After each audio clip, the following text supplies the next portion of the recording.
You're a Yeah, let's bitch. go. Excuse me. All right. Don't open them like that. That might have been the opener. Who cares? Hello. We're pretty much not I going to be am. taking any of this seriously. We're just going to be kind of here chilling and chatting. So what's up? Feel free to join in on the conversation or throw some topics or questions at us. We'll just kind of roll through hanging out. It's nice that we did this instead of a game because like 3 minutes before I had to get over here and set up the Zoom call, one of my cats jumped on the table and knocked like half the stuff off. And then I recently started doing home brewing for beer, which is incredibly hard and incredibly precise and very stressful. But in standard systems, you have like a little airlock on the top that when it ferments, the bubbles come out. But I think what I did was I filled it too high. So the foam forms and then it goes all the way up through the airlock, gets mixed with the sanitizer, and goes. And Excellent. just happened. So I'm ready to just not think, and I'm already doing it. So what's up? Fuck yeah. That's What fair. got you into home brewing? Like, I've just always been curious about like really precise or more so old world ways of making things. Like I want to understand the fundamentals for some of the stuff that we have to buy in the store like today, as opposed to other stuff that we can, make ourselves, like growing plants. Like, okay, this is other stuff that I like. How do I explore providing it for myself? So home brewing is a fun way to do that, but it's that real dang hard. I've definitely had that sense sometimes of I hate that I don't know how the fuck this works, or I'll have like this half-assed thing of like, hold on, let me look this up on Wikipedia. I get really red-faced when like I'm reading instructions, and normally when you're reading like a novel, sometimes you're reading through and then you start thinking about something else, and you retain none of it.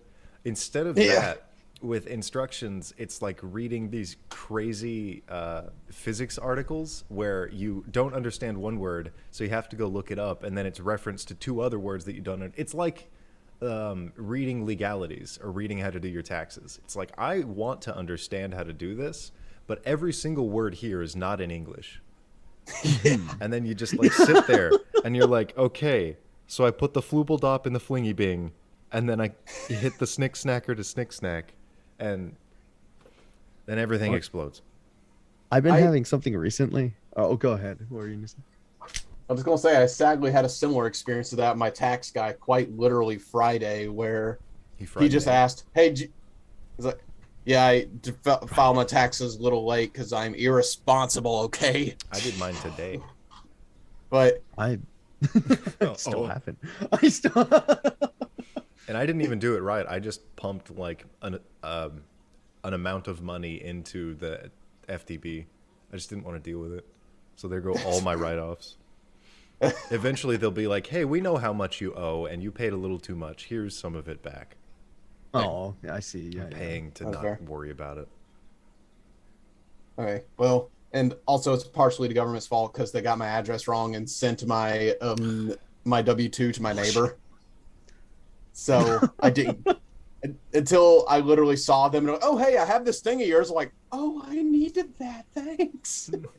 But anyways, I go to him and he's like, hey, did you bring this thing? I'm like, no, last year you told me I didn't pay enough in this thing to bring it. It's like, oh, well, you should bring it next year. I was wrong to tell you that. Do you know what the amount is? I'm like,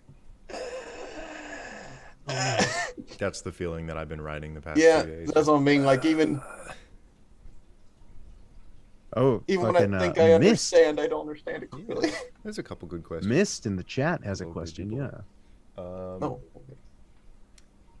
Shoot, yeah, that's actually a good one. there are. I am really planning on not doing anything, which is incredibly hard to do and very stressful. To just kind of put everything down and trust that it's going to be okay and not explode while you're gone for a couple seconds.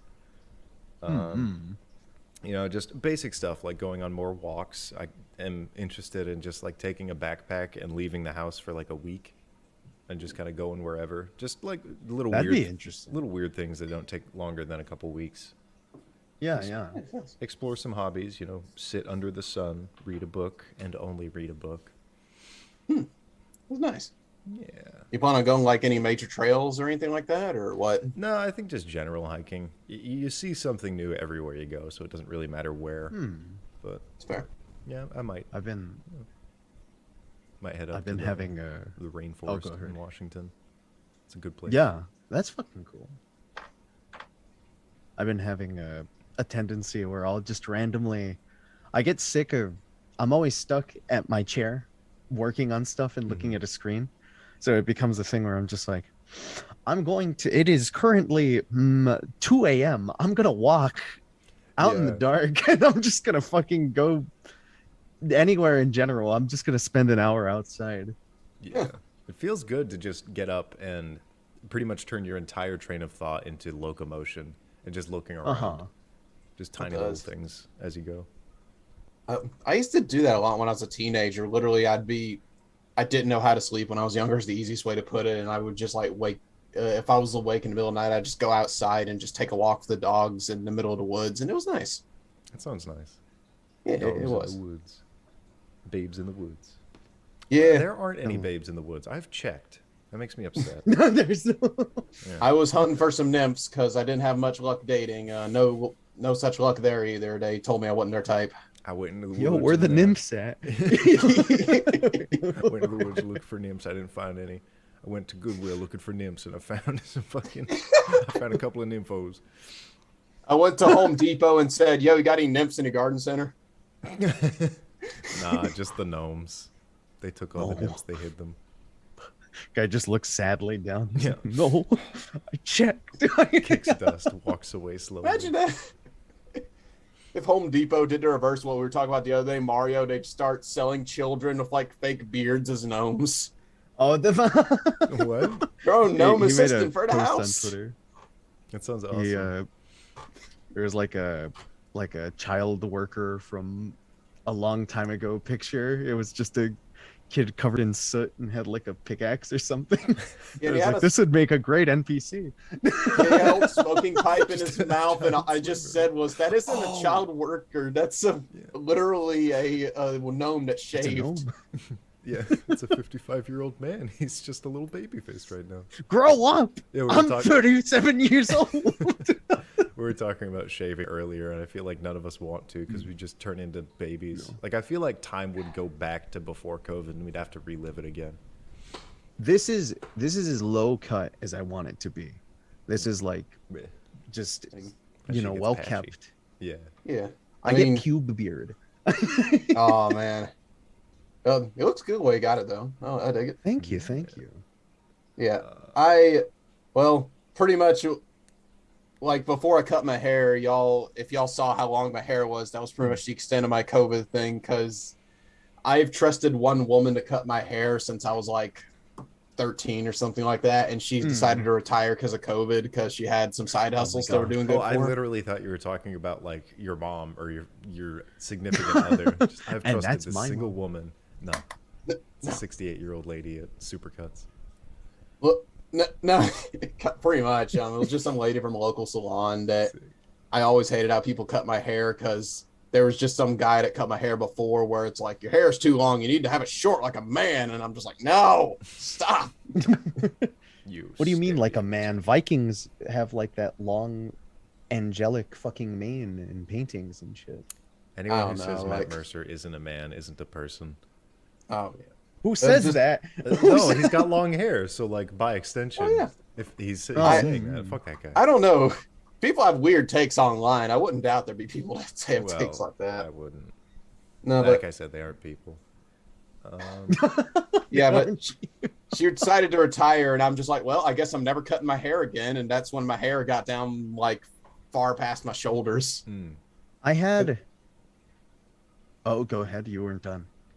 I was just going to say that's about as long as it's got. I didn't cut it since we went to Gen Con. And that was about as long as it got. Oh, by the way, thank you, Super Bunny Bun, for the. Or was that? No, that was missed. Thank you for the comment on the wall. That took a while. Oh, yeah. I tell you, that was gotta nice. scoot that. No, it's mirrored like 3 different ways, and it's the back of my head. I'm very confused, but I gotta put like that shit a little bit further over. Then we'll be good. You gonna put all your swords and stuff back there too? I might put the axes back up, but I have that wall full of just weapons and props and stuff in the other room. That's fucking Oh, it is. cool. That's nice. This is my weapon room. Did you know that in Greek mythology, dryads would carry around axes for self-defense? Is that a thing? For Poseidon. Is that actually a thing?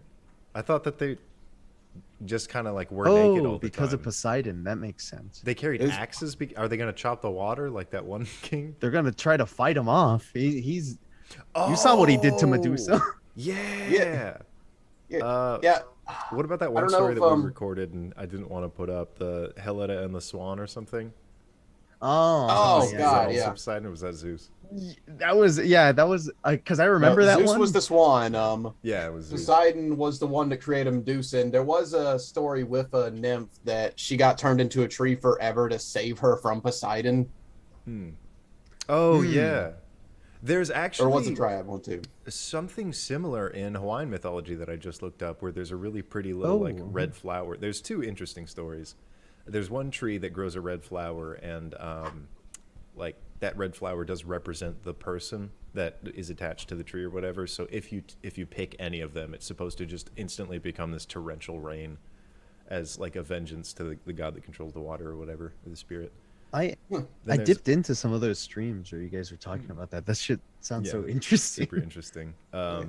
There's like the god of Bor, who was the lover of a different deity, maybe Heli, who is like the volcanic fire goddess. And if you travel with pork, like everything's gonna go wrong with you because they think that the deity that is like keeping this boar god in a place thinks that you're trying to like sneak them out. So it's just like a bad luck thing. I didn't explain that right, but it's interesting. That's neat. It's a tangent. I really know nothing about Hawaiian mythology, so that's interesting. Outside of Lilo and Stitch. No, it's incredibly interesting. Moana. Moana's actually pretty decent. It's a mishmash, not just Hawaiian. It's all Polynesian. Question from Mist. What is your favorite episode of Adventure Time and why do you like them? I've got two right away. Oh, jeez. I only saw like the first two seasons, so I'll probably be wrong in my answer. That's all right. It's subjective, so you can't be wrong. I guess I'm Oh. not super caught up, but one that I guess would stand out to me. Oh, well, you were about to say something. Oh, no, I have two. I forgot the second one. Oh, Puhoi or Puhoi and Hall of Egress. Those two are entirely in Finn's mind, pretty much. There's one of them where he is overthinking a small aspect of a relationship, so he starts to fester in his own mind while building a blanket fort, and he lives this whole hypothetical dream life inside the pillow fort that turns into like this pillow world that's populated by people. And when he dies at the end of the dream, he wakes up like 3 minutes later, and he forgets the dream, and he forgets all of it? Yeah, that one. I do love that episode. That's actually Yeah. a really good one. That one, and then Hall of Egress, which I watched a breakdown of it after I tried to break it down by myself. It's so crazy. He walks into this little area that it's like a secret dungeon, and he steps on like a little. It basically rolls over a rock, so he's disconnected with Jake. He can't explore the dungeon with Jake, so he's completely alone. And he walks into this room, and there's a big wall that just says egress, and egress means exit or to leave something. It has a few different meanings. It also means, I think, a star exploding in celestial reasoning. But essentially, he has to close his eyes so that the door in front of him disappears, and he has to do the entire dungeon with his eyes closed in order to get out. And every time he opens his eyes, he ends up back in front of the door. But when he gets out, he still opens his eyes and ends up back in front of the door. So it takes maybe 15 years for him to actually canonically get out of that cave. Huh. Maybe not years, but it takes him a very Pretty long time. Yeah. Because he keeps repeating, like he goes months and months trying to figure it out. And then Jake will like rip open his eyes to see if he's being crazy or not. And then it restarts the cycle. Mario, yours. I think I got an answer for mine. Yeah, I think for me, probably mostly because I've not caught up that well with Adventure Time or stayed caught up, but I remember when I first was watching one that stood out to me just because of like I guess the feel compared to everything else was the Lich episode. Ooh. Where The first there's two just Lich like episodes? Yeah, like Mortal when all the Folly and Mortal Recoil, I think. yeah, like all Or the crazy shit when like Finn finally encounters him and there's like the black void that he gets surrounded. That felt really cool. I was like, yo, this is kind of this is There's real shit, man. there's two of them that have that. Is that the one where they go to like space prison? No, it was the one where he had like the sweater. Yeah, okay, that happens again. And the Lich, Mhm. I think in both of them is voiced by Ron Perlman, who is He has a Hellboy. really that good wouldn't He has a surprise me. Yes, He fantastic does a voice. lot of. Mhm. He does a weird amount of cartoon voices. Yeah, I think he's with the main villain in Hulk Ultimate Destruction for PlayStation 2. Huh. Um, I know he's Slade in Teen Titans. A lot of people. Yes. yes, Yeah, that's a more familiar one. But that's He's why also- it stood out to me because it was fucking sleep. it's so intense.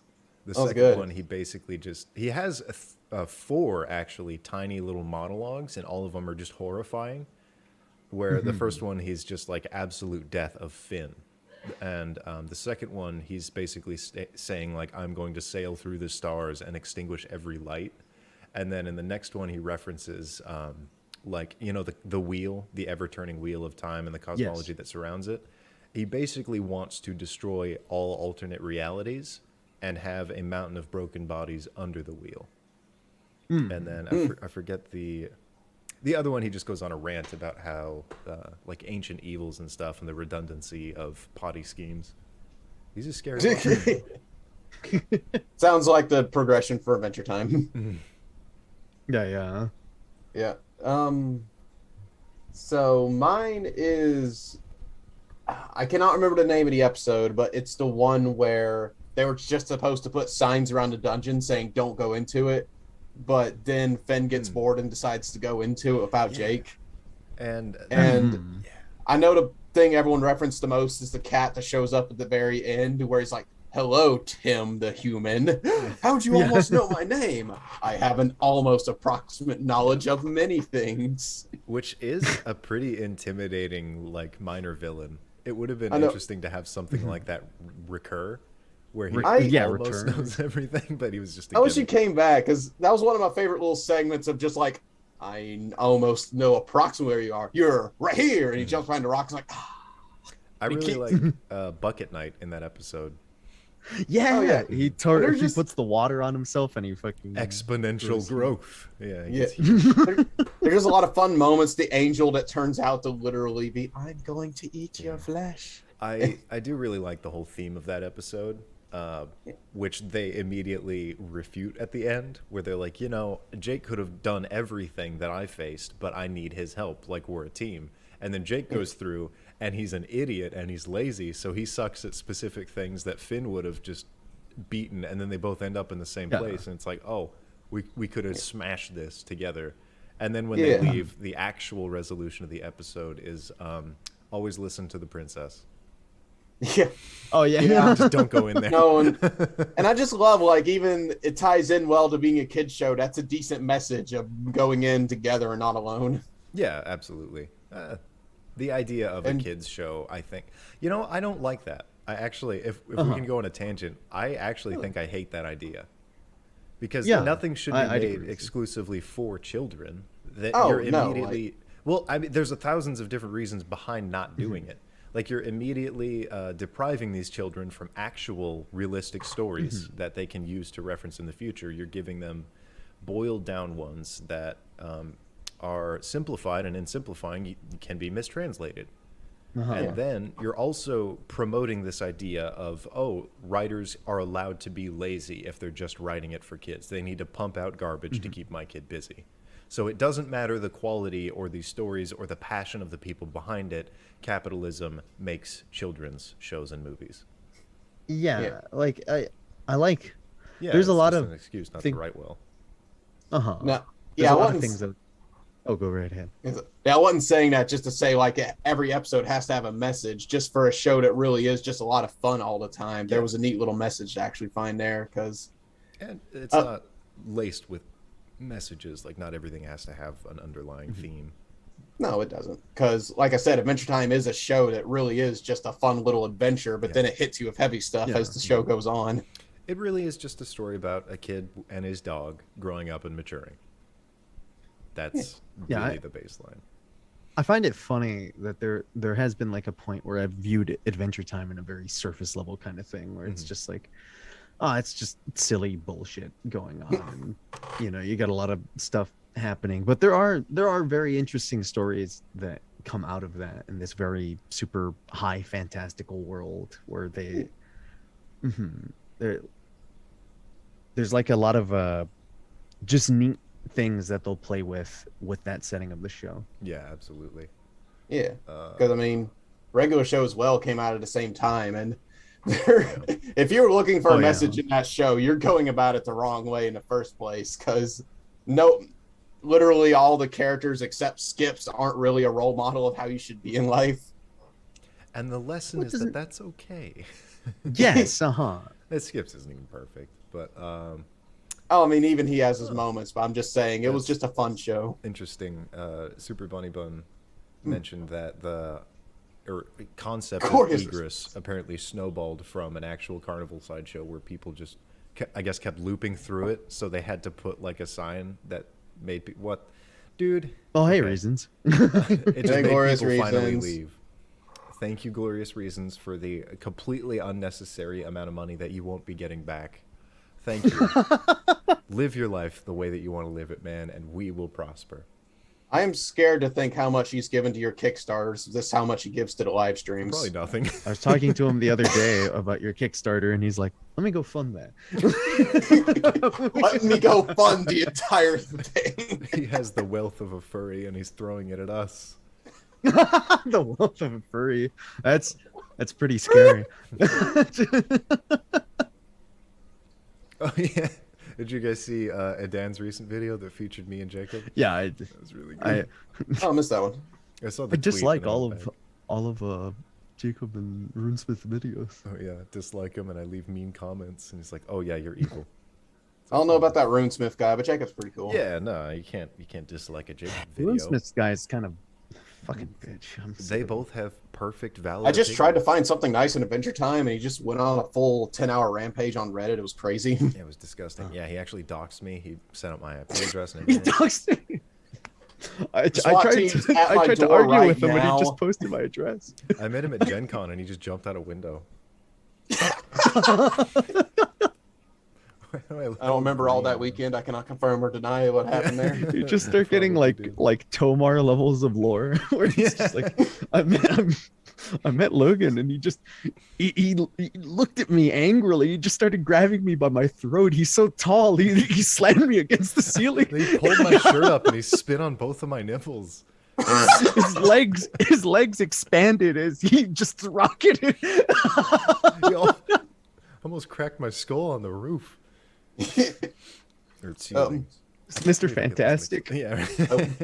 I woke up. He was over my bed sweating. It's like, I can be back at any time, and you'll never know. He just walked out of the room. He just stretched out over my bed. He dumped a bucket of oil on himself and slid under my bed. But when I looked, he wasn't there.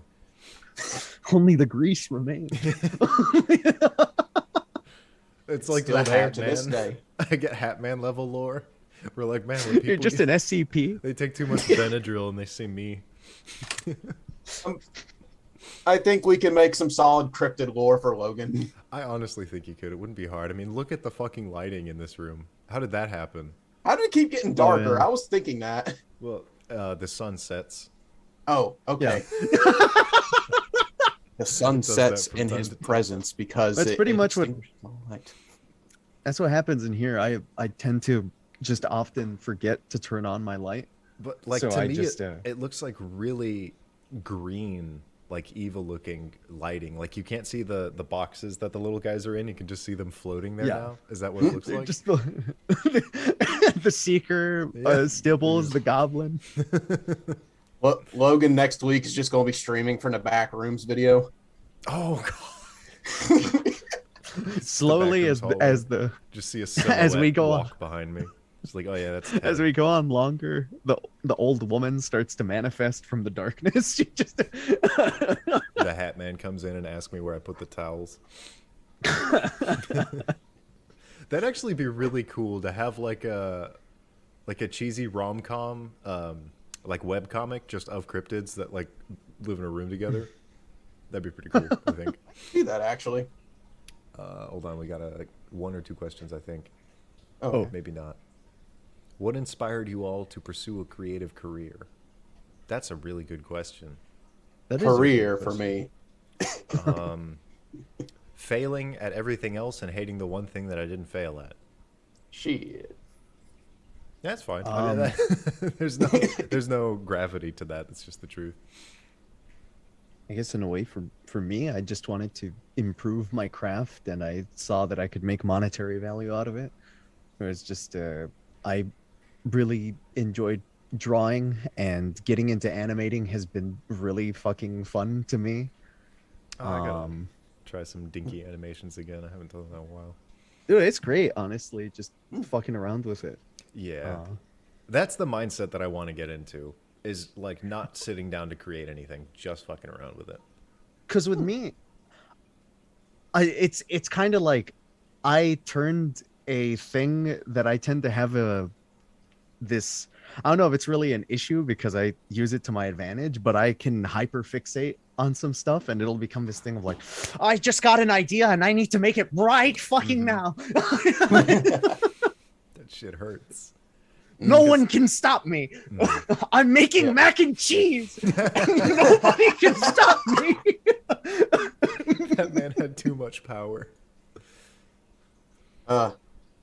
It's so I guess for me it was just I never had a creative outlet in my life because our school was deprived of anything that wasn't football.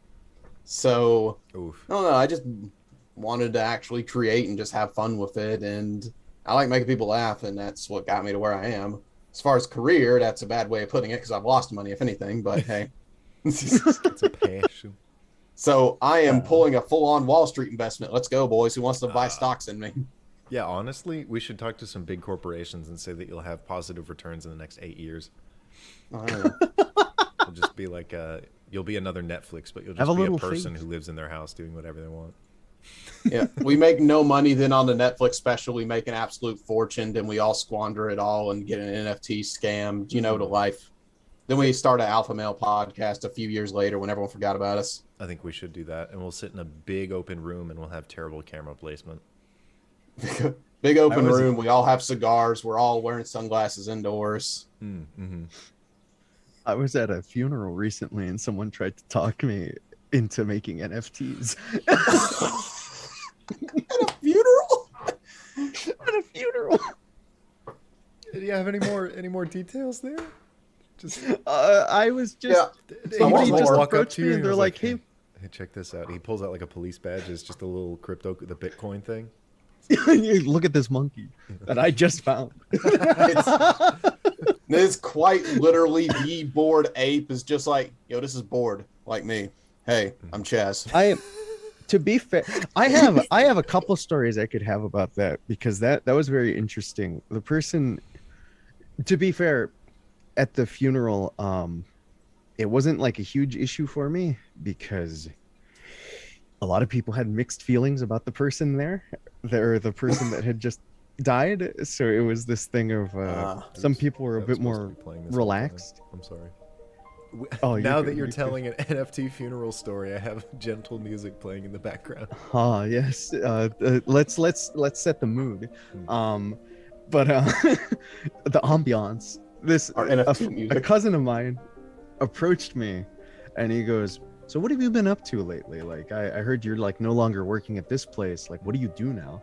And I was like, I'm like trying to figure out how do I bring this up without being too open about it because they'll probably like think it's stupid. Just tell me you have I was just like, OnlyFans. yeah. I have an OnlyFans. Yeah. No, I'm just like, I do illustration work. I kind of work as like a freelance artist, and I get a lot of commissions. I've been getting like a lot of work recently. And he's like, "Oh, that's art. cool." I see. Yeah. And the guy like kind of leans in. He like literally looks around in the room, and he leans in next to me, and he goes, "You doing NFTs?" And it was like, I like my words were just, "Fuck no, man. I'm not getting into that shit." And he's like, "I mean, if you want to make money, you could always start making NFTs." And I'm like, You're not making money. You're not gonna make money. The only person making money is the person that scams you into getting into that. No, And he's like, I don't know, man. I've think heard a lot. if you're the right. one minting them, I don't think you like lose any money. You're just making garbage and then burning out computers somewhere off the coast of Yeah, somewhere. yeah. I don't want to fucking do it, man. Like, Why yeah. waste my time? You're the bad guy, Alright. but I don't think if you're making them, you have to spend any money. If you do, that'd be fucking hilarious. If people are like paying to make the bored apes and then those things. I don't know. I was just It like, does give man, me an I idea. yeah, go Gives ahead. me an idea for a parody series that's just literally different kind of pyramids, and we just call them like pyramid schemes, NFTs. I'm sure someone has done that. Oh, probably. Kind of like side related to this. Something that happened at that funeral that I can't stop thinking about is how shit the eulogy was, because the Ugh. priest, the father, he personally knew this person that died. Okay. He knew my aunt, and he like had spoken to them before. She was very tied in with the church. She was like Yeah. rich and would give like aid to the church and stuff. And literally during the eulogy, he said something along the lines of, she worked hard, she played hard, she loved She lived. hard. She lived. I mean, not anymore, but she lived. And there was like another point where he was just like, I spoke to them 3 weeks ago, and it's difficult to believe that person Is filled with in that worms and casket. festering right here. Yeah, it's like, and it's like this slow, drawn out thing, and they're like that they're actually dead, but they are. And it's are you serious? I was like, I'm so glad I'm wearing a mask right now, dude. I'm fucking God. I just checked today. They're dead. It's just like he woke up that morning and was like, "Whoa, people can die," and I have to talk about that. it was intense, man. Guy that did Michael's funeral, GTA 5, did a better job than that. Oh my God. The funeral in Arrested Development went pretty well too. I feel like that's probably on par with that, where I think the casket falls off like a cliff and just slides down the hill. I don't. Sorry, That's that was a fair. terrible tangent. Let's look for another question. I think. Weedrin had a really good question, actually. What historical or mythical figure would you use to win a war? No gods allowed. Goku. Oh, okay. Like God. gods, so I can use like Achilles. It's a pretty good one. Achilles would be a solid one, actually. Mhm. Do people know about their myth? Like, do people know about like their mythos? Yeah, because no, I think- Achilles. Yeah, no, Achilles, would- like that was his whole thing. Is that happened when he was a baby? He just went boop. Yeah. He's invincible. Who would win, Achilles or the American Sniper? It depends on who has whose file. I think that's what it boils down to. Favorite genre of horror? That's a good one. To answer mine real quick, a historical figure I could think of is, I'm just trying to think of someone the most well versed, but it's got to be someone who could handle potentially nukes, is what I'm thinking of. Because we have to think, if they become that level of threat, possibly everything could get thrown at them. It was mythical. And Achilles probably is a solid answer for that. Yeah. What am I thinking of? Maybe a Leviathan, like the one from the Bible. I think God Oh, had that'd to be kill sick. that one. Yeah.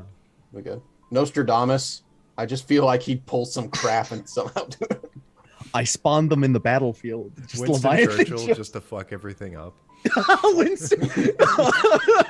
There's him on the lightning that front comes lines. down from lightning comes down from the heavens. He has like the superhero pose. His head comes up. It's Winston Churchill. Wait. I want him in Smash now.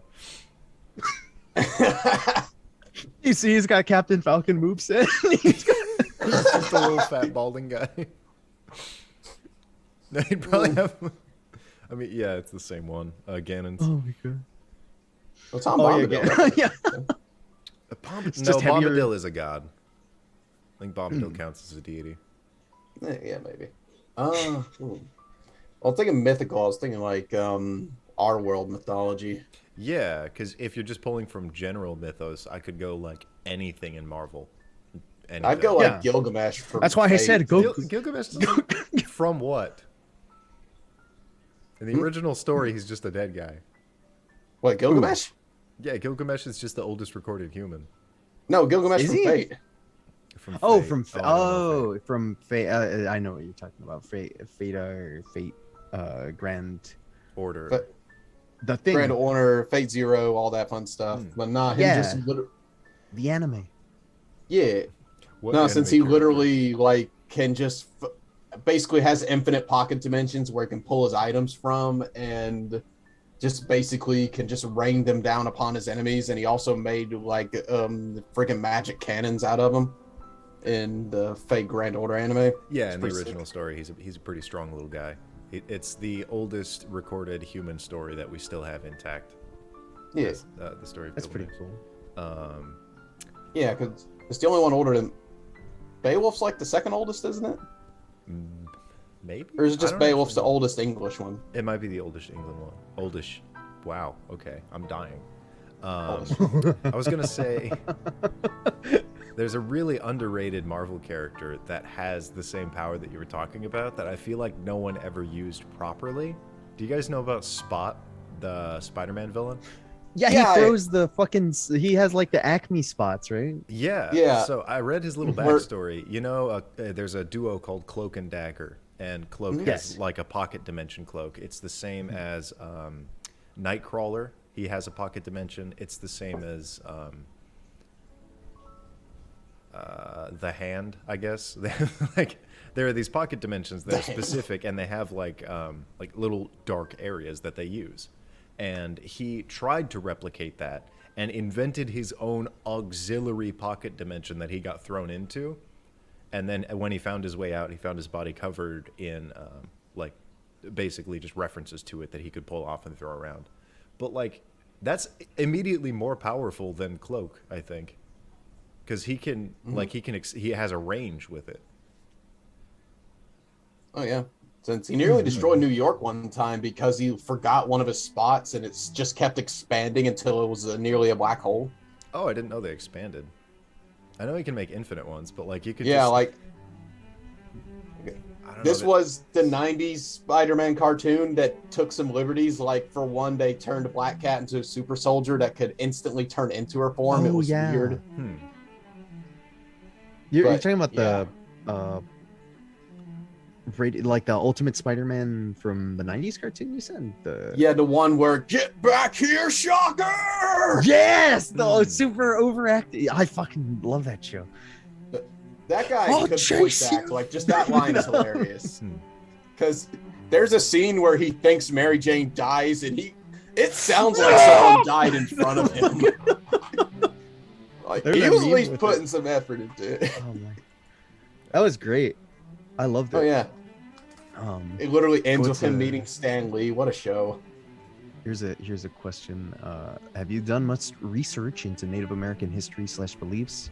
If so, what have you found most interesting? Inuit stuff I find especially interesting since it's so understudied / unique. I could Native give up. Oh, sorry, I didn't mean to cut in, but Native oh, no, I was just- American, so it's not other native cultures. I think Spider Grandma is pretty interesting. Do you guys know anything Yeah, about yeah. that? Yeah, the Madam Web. No. No, Oh, not in. we're not on actual- Spider-Man. From No. Spider-Man. Yeah, yeah, Madam Web. from Forgive me, Native I just American. put my 1/8 Native American. when they made the first Marvel comic way back when. Yeah, so I think normally in a lot of familiar media outside of Spider-Man, spiders are pretty dang scary. But in the Hopi mythology, it's just like, yeah, she's an old, timeless grandma who is like a super benevolent leader. What's the first tale? The only Native American story I know a little bit about is Lobo, and that was pretty interesting. Yeah, she is the earth goddess. So she's Lobo. like the goddess of creation, sort of. Oh. Who were you talking about, Chuck? Oh, Lobo. Lobo? It was from a very old I cannot remember who the author was, but it's old like a story about basically this sacred wolf that a guy killed one of his pups, and basically this wolf basically made his mission to get revenge on him. And it was just like this huge white wolf, and it was a pretty neat story. And that's a classic story. I'm That's probably not- butchering some details, but that's I want to know about. Yeah, there's a whole bunch going on here. Yeah, that's I tend to like a lot of Mesoamerican stuff. I think that's pretty interesting. I mean, I guess if it's like North American, like specific kind of thing, if that's what you No, meant. I go South America. That's fine. Yeah. There's also the what's the cannibalistic thing? You know what I'm talking about, right? the Wendigo? You eat somebody. You Wendigo. That's pretty Yeah. cool. Yeah, Pretty like interesting. Wendigo's a good one. how they had that tribe that all had 6 fingers to represent they were the cannibal tribe. Oh, I didn't know that. Was that a thing? I didn't know about that. So this was on TikTok, so put okay. this with a grain of salt. But Yeah. Okay. they were saying apparently that's also why the Native American greeting was to show the hand. It was to show you had 5 fingers, because apparently 6 fingers was you're part of the cannibalistic tribe that Wendigos came from. That's really interesting. I didn't know about that. If that's whether or not that's real or not, that's interesting to just know. That gives me like world building ideas. It's like, oh, throw that somewhere. Yeah, just Yeah, gestures even- and the meanings behind them. Like we still don't know even- why we yawn. Really, people have assumed and guessed, but no one knows for sure. I think like it's thought that it might be an evolutionary thing, or Yeah, it's but just we kinda don't know like- what like caused it because it's not really a warning. It's a very subtle like reaction and behavior that doesn't That serve was any weird. purpose. I There's don't know, always and I do it a weird lot little, because I don't get it. yeah, Whatever that There's- crap is, I'm on it. people are weird. People People are weird. A That's lot of what we them can smell summarize. Really bad. disgusting. Anyways, yeah, I just want to believe that 6 finger thing is true, because that is honestly just a cool thing. That's cool. Yeah. It's cool. I want it to be real, but then again, I think of the rest of TikTok where basically you get anything close to cryptid talk is people screaming about how all national parks are covering up cryptids and all national parks just contain them, which is an interesting They're idea. scaring away Bigfoot. It's just the SCP. But- Yeah. The Bigfoot tribe. You gotta hold up your hand if it's too big. We You gotta- shoot you. if he's got a big old foot instead, that's the, you know, he's a big- got If you hold up your foot, you're nasty. You got to take off your shoes and splash around in the mud to assert your dominance. That was an old greeting, is to just squash a full thing of grapes. if you can squash it, you're a big. But that just sounds like the most stupid way to make fun of Italians. They're just constantly pushing around one of the tubs and they're stepping on grapes wherever they go. I didn't know it was an It's like Italian thing. I know you're talking about the fucking news reporter. Was that in Italy? No, but it's just a normal like, grape mashing thing done for wine and jams and stuff. That's just a greeting. Yeah. You mash your big toes in some jam. they have the mandatory grape smashing. Yeah. It's like, if you want to roll with us, you gotta smash all these. Prove you're not a weirdo. Touch these grapes with your toes. Do it. You Go scared on. you'll like it. You sicko. Put your feet in it. You sicko. Get them socks off. We went too deep in that. We lost everybody. It's like they make the wine and then they make you drink it, and they're like, "Ha, you drank foot wine, idiot." You just imagine there's people that like think that feet to drink Italian wine. There's like, oh, I hope like not. gross foot fetishes. Like Yeah. it's like, Oh, no. Immediately just thought about my beer that is brewing and probably foaming over again. Wahoo. crush it fresh this morning. my ear is dying. I actually spent like a lot of last night putting it together. It's a You want to take a second to look at it? Or? We could just kind of wrap up if you guys want. It's up to you. I'm good to go for the full time. Up to you. All I'm right. Fine to Then keep going. I'll just. Yeah, we can just take a break and get back into it. Yeah, let me set up the break. All right. Wait, that's not the break. Why is that?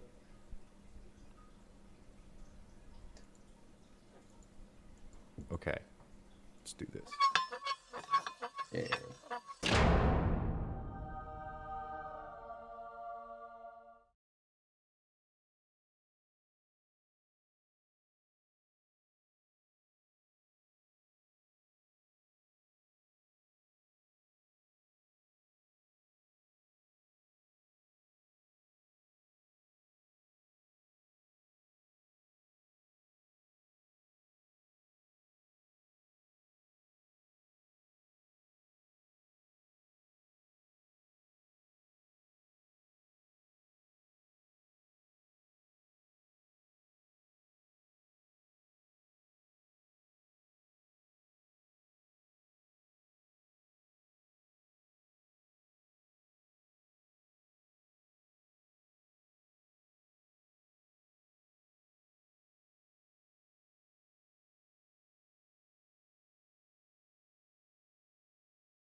Yeah, we're in it now. Hello, we're back. We in it, boys.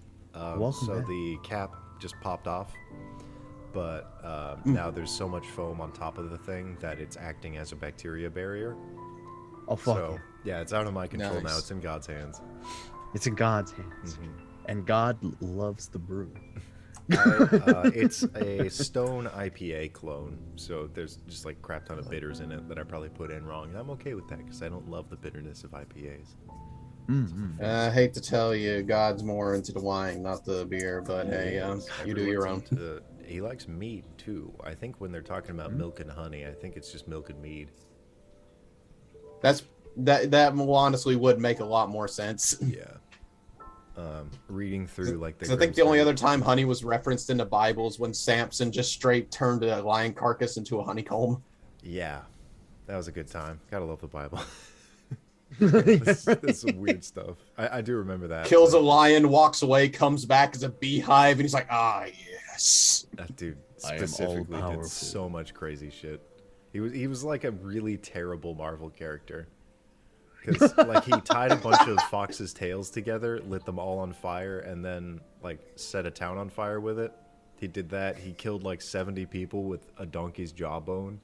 Just some insane. Oh shit. yeah, that's right. That's my favorite one because it's such an unconventional weapon.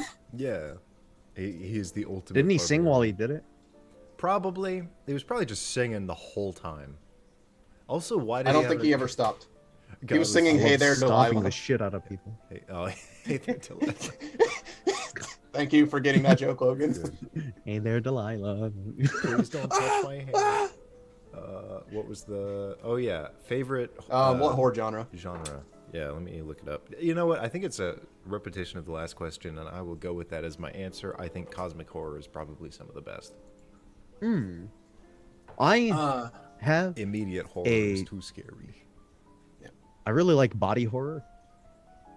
Oh yeah. I like that gross that face screen. I don't go out of my way for It's it, effective. but The Thing is also probably my favorite horror movie ever. That's just like a standalone movie, so that's fair. So I definitely have an appreciation for it just because I love Is that what? movie so much. It? What are you talking No, about? no, The Thing. Oh, The Thing. Oh, yeah. The Thing, yes, Sorry, that's yes, yeah. You didn't say that, but that's what I was thinking. I just get the two titles mixed Oh. up because it's weird. I think you said the thing, but it didn't register in my head because I just felt like you were just talking about something in general. Like, thing oh, is- that thing. Oh, then we had that happen. Funny enough, Kristen actually asked me that the other day. I want to talk about. Have you ever seen The Thing? And he's like, "Is it like It?" And I'm like, "No." No, they're just both lazy titles for really interesting concepts. You got to remember the John Carpenter stuff. Really, I think that's why he made sure that's so emphasized. Since I just made this amazing story of this monster that does all this crazy shit, and there's all these cool effects. What are you gonna call it? Something. Just something. Keith Baker torches that sucker. The movie. I just googled like the top words and just kind of like scrolled obscure. around. Thing. Obscure. It's just, Obscure.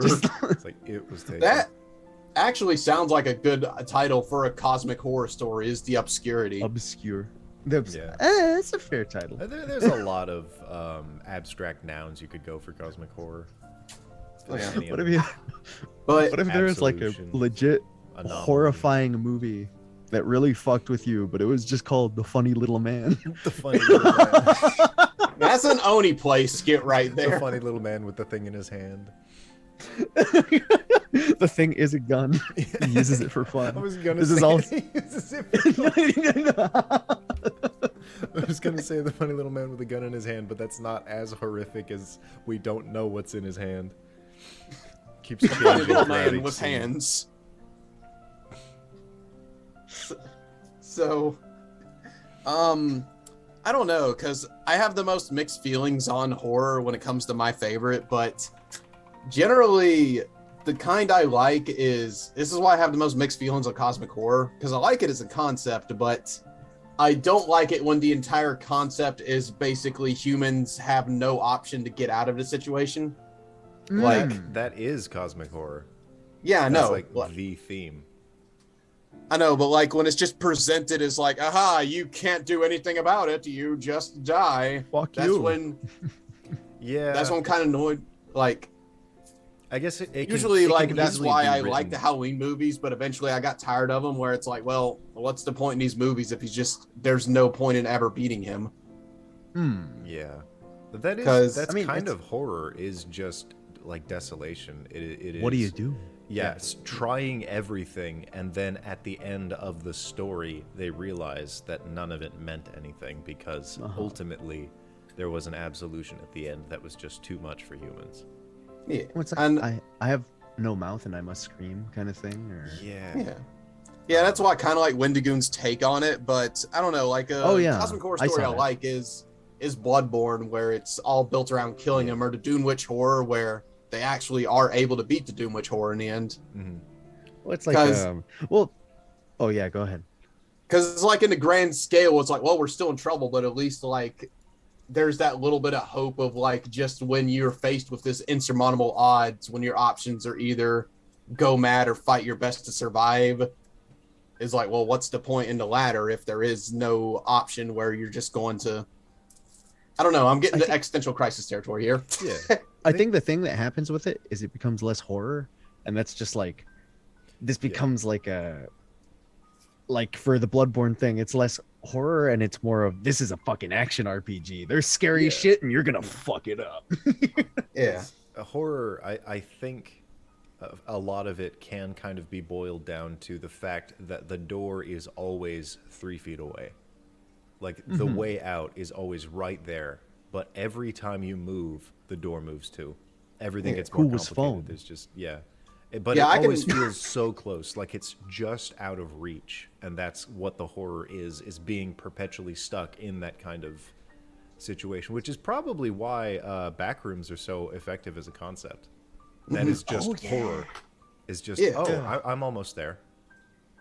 Yeah, and I can handle it as a concept. I guess the reason it made me kind of dislike it is I had a D&D campaign that was all built around cosmic horror.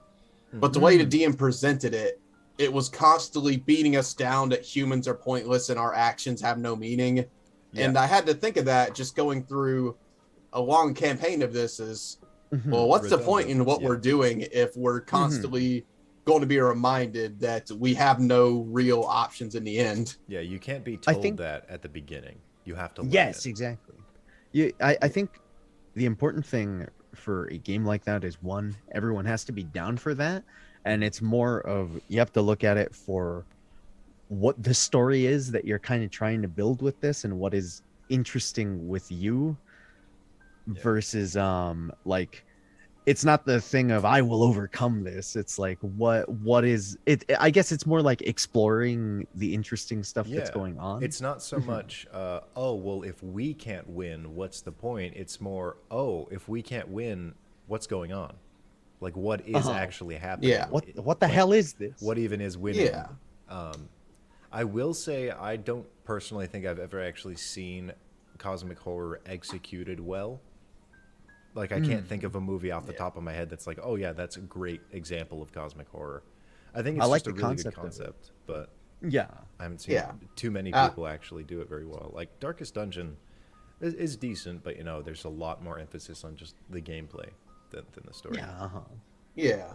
Which also takes from the root of H.P. Lovecraft was an absolutely insane individual that did pretty much hate everything because he was insane. Very anxious man. It makes sense that he told these stories that always paints humanity in just this very weak, you're barely able to make it out sense. But that's like a extension of a very specific type of nihilism, I guess. Yeah, that's like a thing. I guess to answer an early question that we didn't touch on was like our opinions on like eldritch horror and cosmic horror is kind of like I for one feel mixed about it because I do like the concept, but it's also like a thing of a lot of times when I see it, I don't really like how it's handled, or it's just like a thing of like, all right. Like, I really think, honestly, that Doctor Strange has done it the best so far, in my opinion. Because the movie immediately, it destroys the ego of the main character, or it tries to. It tells us that it happens. And his reality is shattered within a minute. He flies through these fantastical visuals, which are what you associate cosmic horror with, is just like nebulas and stuff. And he's flying through these visuals, and then eventually when he faces Dormammu, he literally beats him because he brings like a human concept of the passage of time to this immortal being that is irrelevant to time. So I think I put a rule into the game, and now you're fucked. Yeah, it's kind of like War of the Worlds, how everything was killed just by bacteria and shit, like breath. And that was a cool concept too. I like that. Well, just boiling it down to, there are definitely weird fundamentals out there that we don't understand, but there are ones that we do, and they're just as strong. Like time kills everything. Bacteria kills everything. They are as cosmic as anything else. What if aliens came to our planet, but we were just such dirty little bastards that we like just stank them up and killed them by accident? That's the opposite of what happened to Hawaii. Yeah. Dirty little bastards Yeah. getting here. And they ruin Yeah, everything. I don't know. I've always had an interesting view on horror because it's something I feel like I've grown up with because I had an older cousin that was sadistic and showed me particular to Halloween movies since I was like in elementary school. Mm. And Mm-hmm. I don't know, because growing up, Michael was such this horrifying concept for me. But I like this struggle The that guy from Five Nights at Freddy's? Michael! Michael.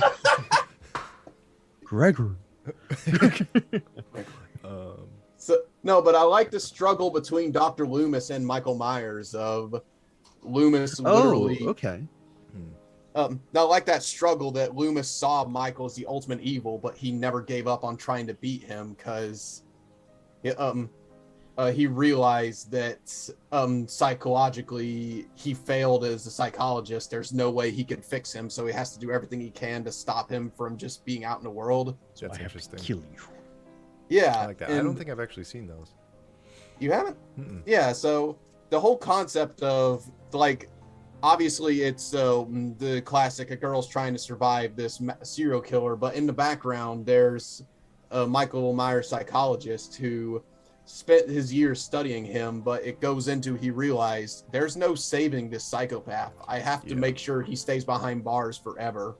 That is a So pretty tough lesson that I think a lot of us struggle with, is the fact that there are just bad people. yeah, and I like that struggle of, despite the fact that he was this unstoppable killing machine, in he was able to defeat him in the end. Mm-hmm. But through what timeline you go in, eventually he got back in jail or he died in some timelines. It depends. They rebooted the crap out of that series. Yes, but there was actually a end to it. There was an actual reason to struggle. But then when I see like the movies where there just seems to be no end to it, it's like, well, is there a point to the struggling? Because I mean, that could be the journey in itself, but like you said, there should be a door, though, to loop back to what you were saying. Yeah, that there needs to be a way out nearby. Uh-huh. Or just that light at the Or- end of the tunnel kind of thing. I think one of the Yeah, scariest, or not one of the scariest, but one of the horror movies that I watched when I was younger that I actually sat with, that like ruined me for a week, was Jigsaw. I think it was either the first or the second really? one, where it's just like the collection scenes. Nothing that happened in the rooms were like scary, but it was this idea of someone who has selected you at random to kidnap and put into an inescapable situation. Yeah. And that they That's real. Yeah, that it felt real, and it was told in a very realistic way. Where like, like I could just be followed without knowing it, and then this person could outsmart me within 6 seconds of combat, and then suddenly I wake up in a room and that's that I don't like. That's also one of the scary things about Jigsaw is he's a complete psychopath, but at the same time he's very smart. Yeah. Well, his apprentice lady, I think, was the one that ends up doing like all the collection scenes, or that's what I remember. But she wears this boar head. Yeah. Like just the head of a dead boar or the skin or whatever. So she's walking around just like looking like an accurate or an actual horrific version of that one anime character. Yeah. Oh, the Inosuke from Yeah. Demon Slayer? You know, it's scary. But just you know what the worst. whole idea behind that was? What do you mean? Is like pigs in Chinese mythology are supposed to symbolize rebirth. I will have to look that up because that feels like a Really? very drastic reach that kind of came out of nowhere. To be fair, the video I saw it from was someone who was over analyzing it to heck and back. But there's a lot of pig symbolism in those movies. Well, I think it's just kind of like, it's the same thing with Spirited Away, where you're a pig, you're put in a pen, and you're told to fall in line, and there's no escape unless you are able to transform. Unless It you're could be able that to as become well. something more. That's what his speech was at the end. He's like put in this life or death situation, and he tries his hardest to refuse it and realizes that there's no escape for him. So he's testing all these other people to see if they are strong enough to escape actual life or death situations, because he's dying of cancer, which it wasn't escapable for him at the time. Yeah, and he Oh, realized when he tried to commit suicide that he felt that when he lived and he pulled himself out of a car wreckage, he felt more alive than he ever had in his life. So he's trying to give other people that feeling. Mm-hmm. Kind of the same. It's a Yeah. transformation of psychology. yeah, yeah. Oh yeah, and I know a good bit about Saw movies because some of those horror movies I really do like. I don't know if you count Evil Dead, but I just enjoy them movies. I know some people do, some people don't. But I know Scream that. and Saw and The Thing are some other movies I really like. Yeah, the thing's good. I know that movie had me like looking around corners and like sleepless nights for a while, just in raw anticipation because they did the suspension for those sequences so well. That's something that'll definitely fuck me up. Is just the when you have it like really believable, and you kind of put yourself in that situation of just, fuck, man, what if this happened to me? It's like, Yeah. this sucks, dude, because that's kind of real.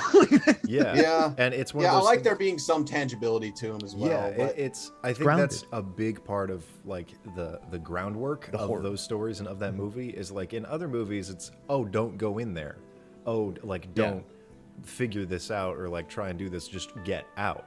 But immediately you go from living your normal life as a normal person that has been targeted to here is an inescapable situation and we have already made the choice for you if you're going to do this or not. It's a yes or no. Yeah. They boil it down. So Yeah. there is Yeah or no? there's no stupidity and it can happen to anyone. So there's no selection. There's no like, oh, well, these teens did this thing. It's like, yeah, everyone has done something a little bad. This fucking psycho just knows what you've done. yeah, that's weirdly why I just like Don't Breathe. That's another one of my favorite horror movies. But funny enough, that was a movie where no character in that movie is likable, from the villains to the protagonist. Since Oh, you ever can seen I? that one? Have I gone on a rant about Midsommar before? No. You mentioned it a little bit when we were at Gen Con, I think. Yeah, I just fucking hate that movie. People love Did it. you? I thought it was terrible.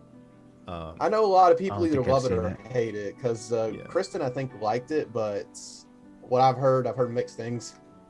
Yeah, I've heard people who like really passionately like it, and I've heard a few people who are just astounded by it, like that it doesn't make sense. And I'm kind of in the opposite pool, where it starts out where there's a girl who is just the psychology of these people, like they're all stupid assholes that are just walking through the scenes that are made for them. Like it's like Jigsaw but bad because the characters don't have any agency. The story is telling itself through them. It's just dumb. But there's a girl who has a sister, and her sister fucking commits suicide and kills her two parents at the same time. And they think, oh, let's take her to this weird culture that that she's not familiar with, and it's all the way out. Like it'll be a good place to take her.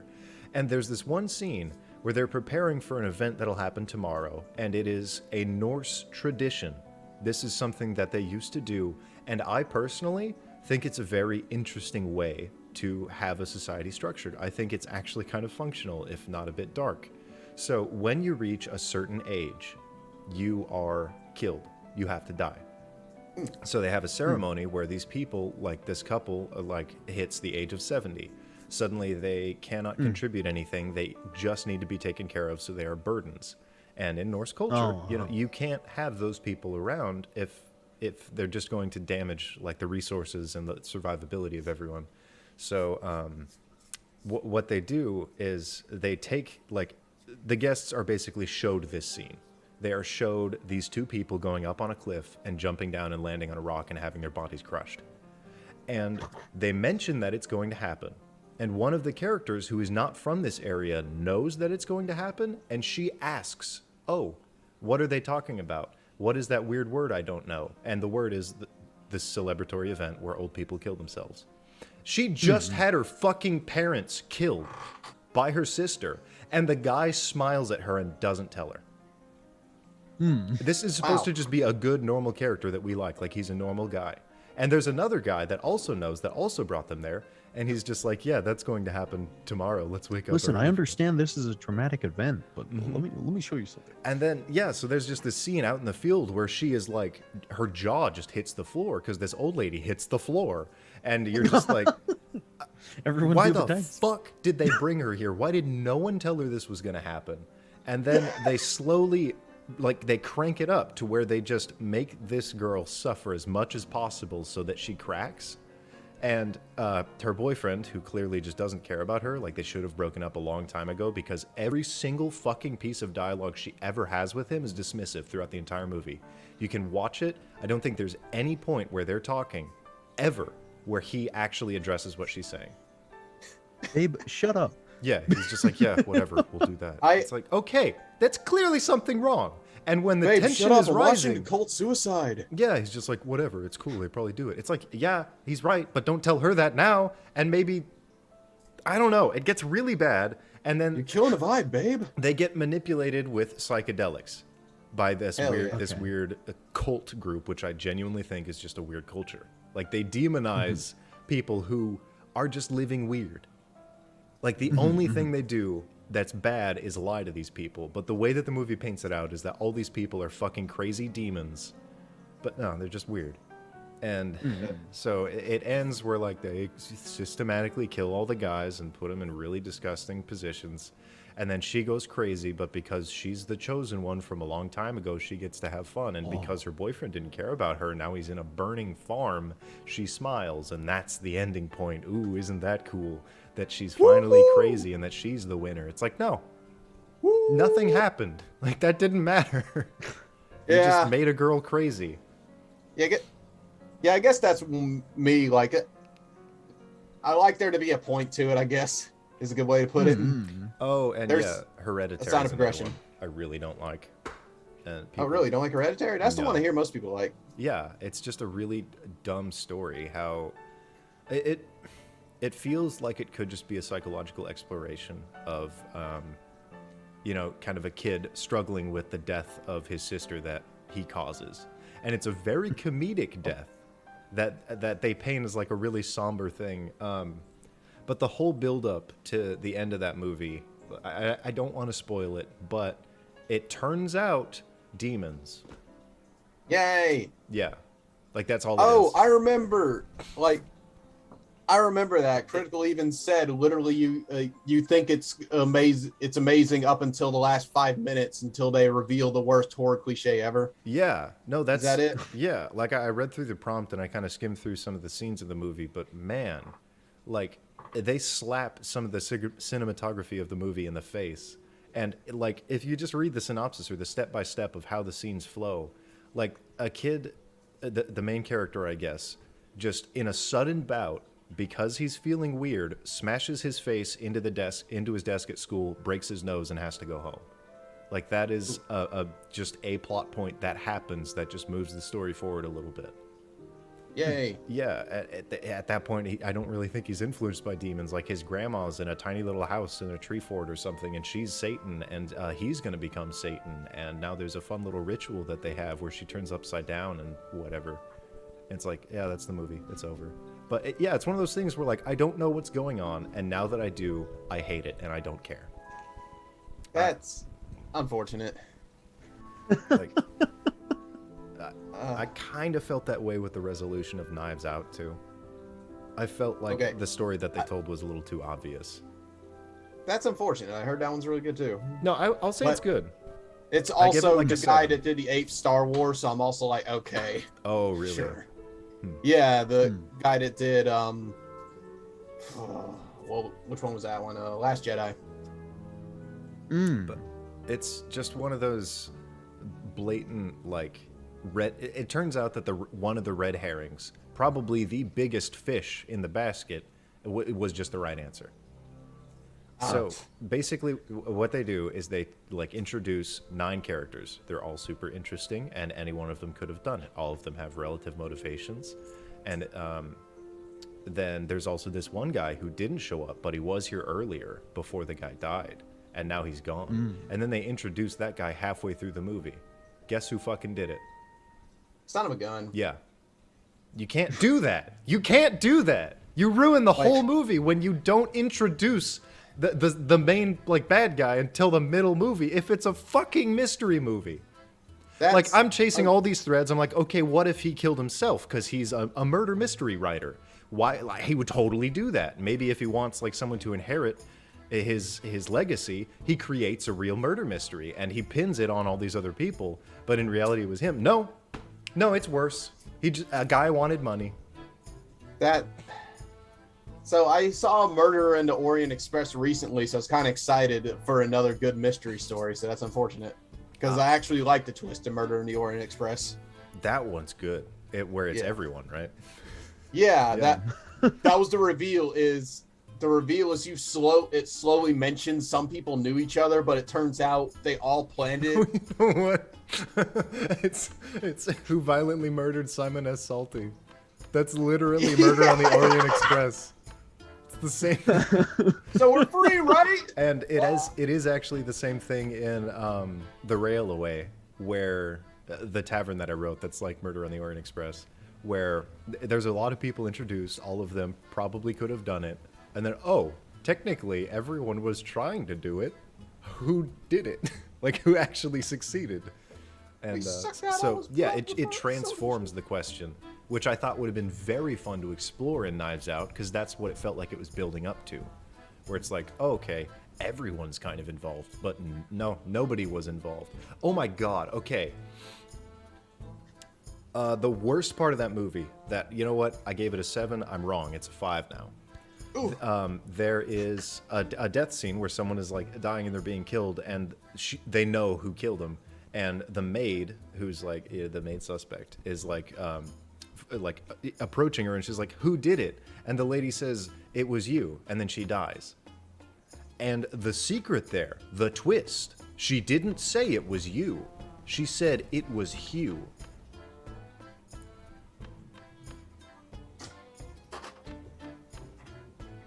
Ah. Yeah. Isn't that clever writing? A pun. A pun is one of the major plot point twists.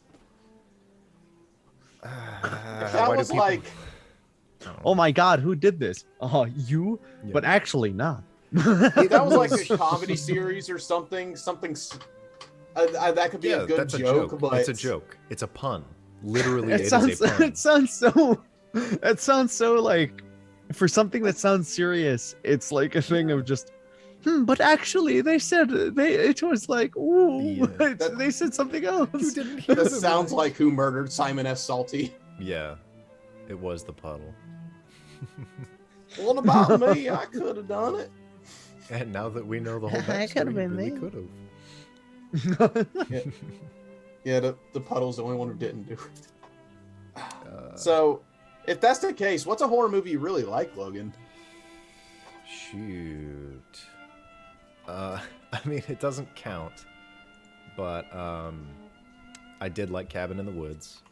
Let's see. Oh, really? Yeah. Now that's an interesting horror movie take. Yeah, it's let's see. I feel like most people who like more campy stuff do like Cabin in the Woods, though. Mm-hmm. Yeah, I guess you could call it campy. Oh, Get Out. Get Out is a solid answer. Get Out had a weird twist at the end, and I think they did it really well. I think all the questions got answered in ways that I didn't expect, but I can appreciate. So, I mean, just Cabin in the Woods, the scene of the woman literally getting beaten up in the background while people are celebrating. There's a level of campiness to it. Yeah. I like The Lighthouse, if you could call it that. The Shining's a great one. Lighthouse is good. I just saw Lighthouse a week ago, actually. Huh. I really liked it, but I was in a really weird mood when I saw it. That's I kind of was too, because I just watched No Way Home recently after, so I'm just like, I want to see more. Oh gosh, I can't believe I forgot his name. Who? Oh, William Dafoe. Dafoe, yeah. It's like, I want to see more Dafoe. It's like my first watch through of that movie, I didn't know either of those actors were those actors. It was really good. I kind of went into it for that because I also only knew Robert Pattinson from Twilight and Cedric Diggory, the one role everyone won't shut up about. So I wanted to see him play something else. Yeah, and boy did I've he not play seen No Way Home yet. Oh, you should. It's good. It's so good. Like it's kind of one of those movies where it's everything that you hope for, and that nothing more, nothing less. I did watch all of the first 3 Spider-Man movies again very recently. Yeah, you said that. I What'd you rewatched the think going first back one, through? and you said that the second one actually holds up as a movie. Yeah, I thought the second one was pretty good. Like there's a lot of moments where they're kind of goofy, Yeah. but that's kind of charming. it's like I love Sam Raimi's campiness, so I can appreciate it. Like, and I love William Dafoe so much. I genuinely his do. death scene in the first movie is great. I love Yeah. it. Just Yeah, like, that's the first how one- anyone would die. Just Yeah. I was gonna say the first one I love William Dafoe. The second one I really like. Third one, yeah. you better not say There anything bad was- about the third one. there was a Like, you lot like of the third one? silly. It's so good. Really? Like that's the thing is, I kind of liked it because there was a lot of silly bullshit. It's Like so there's bad. like the scene where he goes up to the waitress and says, "Get me some shade." It's like that's so gross. It's What so the fuck? So just I kind of things I dislike about it. I kind of wish they didn't introduce Venom like just so near the end. Well, they didn't originally want him. It was just supposed to be a Sandman Yeah. movie. Yeah. yeah. Yeah. So I find it's just like he feels so shoehourned, or Yeah, he's he is. he's kind of just yeah, he's just there to be there. Mhm. And Yeah. then you got Sandman. Yeah. With his enormous It's- ears. I did like him mostly. Yeah, no, I still think He was holds alright. up. Yeah. Yeah. The rest of the movie I feel brings him down, but I liked him by himself. And Yeah. I liked I did like James Franco's how he was turning with Harry in those movies. I did like that. Yeah, he worked out pretty well. I remember I had that movie on, it must have been Blu-ray, I guess, but there was behind the scenes, or it was like bloopers that even included CGI bloopers. And during the blooper reel, there is an a cappella of just some crew members just singing, making bullshit up. And it was like boom, boom, boom, yada yada. And it was like so just jazzy I and remember fucking that, yeah. stupid.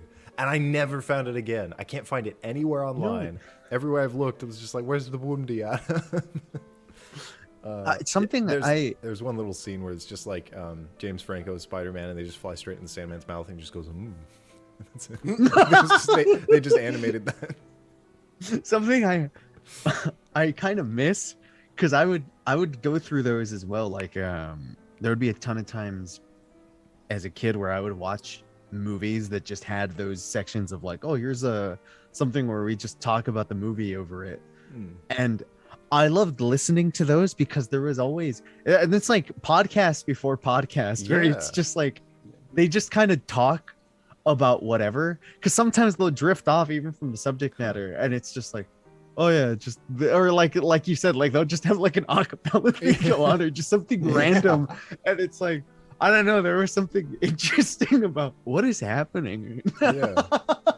I don't think I ever did that, but I did play like the old Blu-ray like games that they would just put on the DVD. Like, I remember same. one of the Kung Fu Panda movies had like where you could go through the little test trials and stuff with the remote. It was the dumbest, least functional thing ever, but I remember it. I remember I because remember. Santa Claus 2 had some games that were awful, but I tried to play them anyways. Uh-oh. That sounds terrible. I didn't have a lot of DVDs as a kid, and the ones I did, I just watched religiously because I couldn't stand having it being quiet because I was an only child with parents that weren't home often. Yeah, I had a rack with like DVDs maybe that big. I could, if you gave me time, I could probably name them all, but all of them became meme movies. So I've had a great time. But like the Garfield movies, the Bee movie, the Shrek Same. movies, like that stuff that I would watch maybe 6 times a month each. I watched Shrek last night. Oh, Ones the Scooby-Doo I live probably action watched the movies. most as a kid was iRobot, or no, Robots. Those are good. Which was also good. Robots. I watched Yeah, I had that one Shrek too. last night, the first Shrek. Nice. But the fun thing about it was, I was talking to a couple friends that are native Spanish speakers, and we watched. They were telling me, "Have you seen the Spanish dub of Shrek?" And I was like, "No," and they're like, "You gotta watch this." And we watched it. It was actually pretty. It was pretty funny.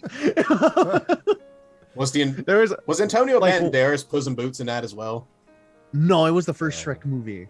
I'd really love it if he didn't have to do was. both. I'd love it if he was, but one that really cracked me up was, I wanted to fucking lose it because there's the point where Donkey's sitting on his couch and he's like, "In the morning I'm gonna make waffles," and instead he goes, "En la mañana voy a hacer tamales," and he just, and I'm like, I'm making tamales. yeah, tamales. And I'm like, are you serious, dude? That's what that's. Oh shit! What do we use instead of waffles? That's like Brock waking up and being like, "In the morning, I'm making jelly donuts."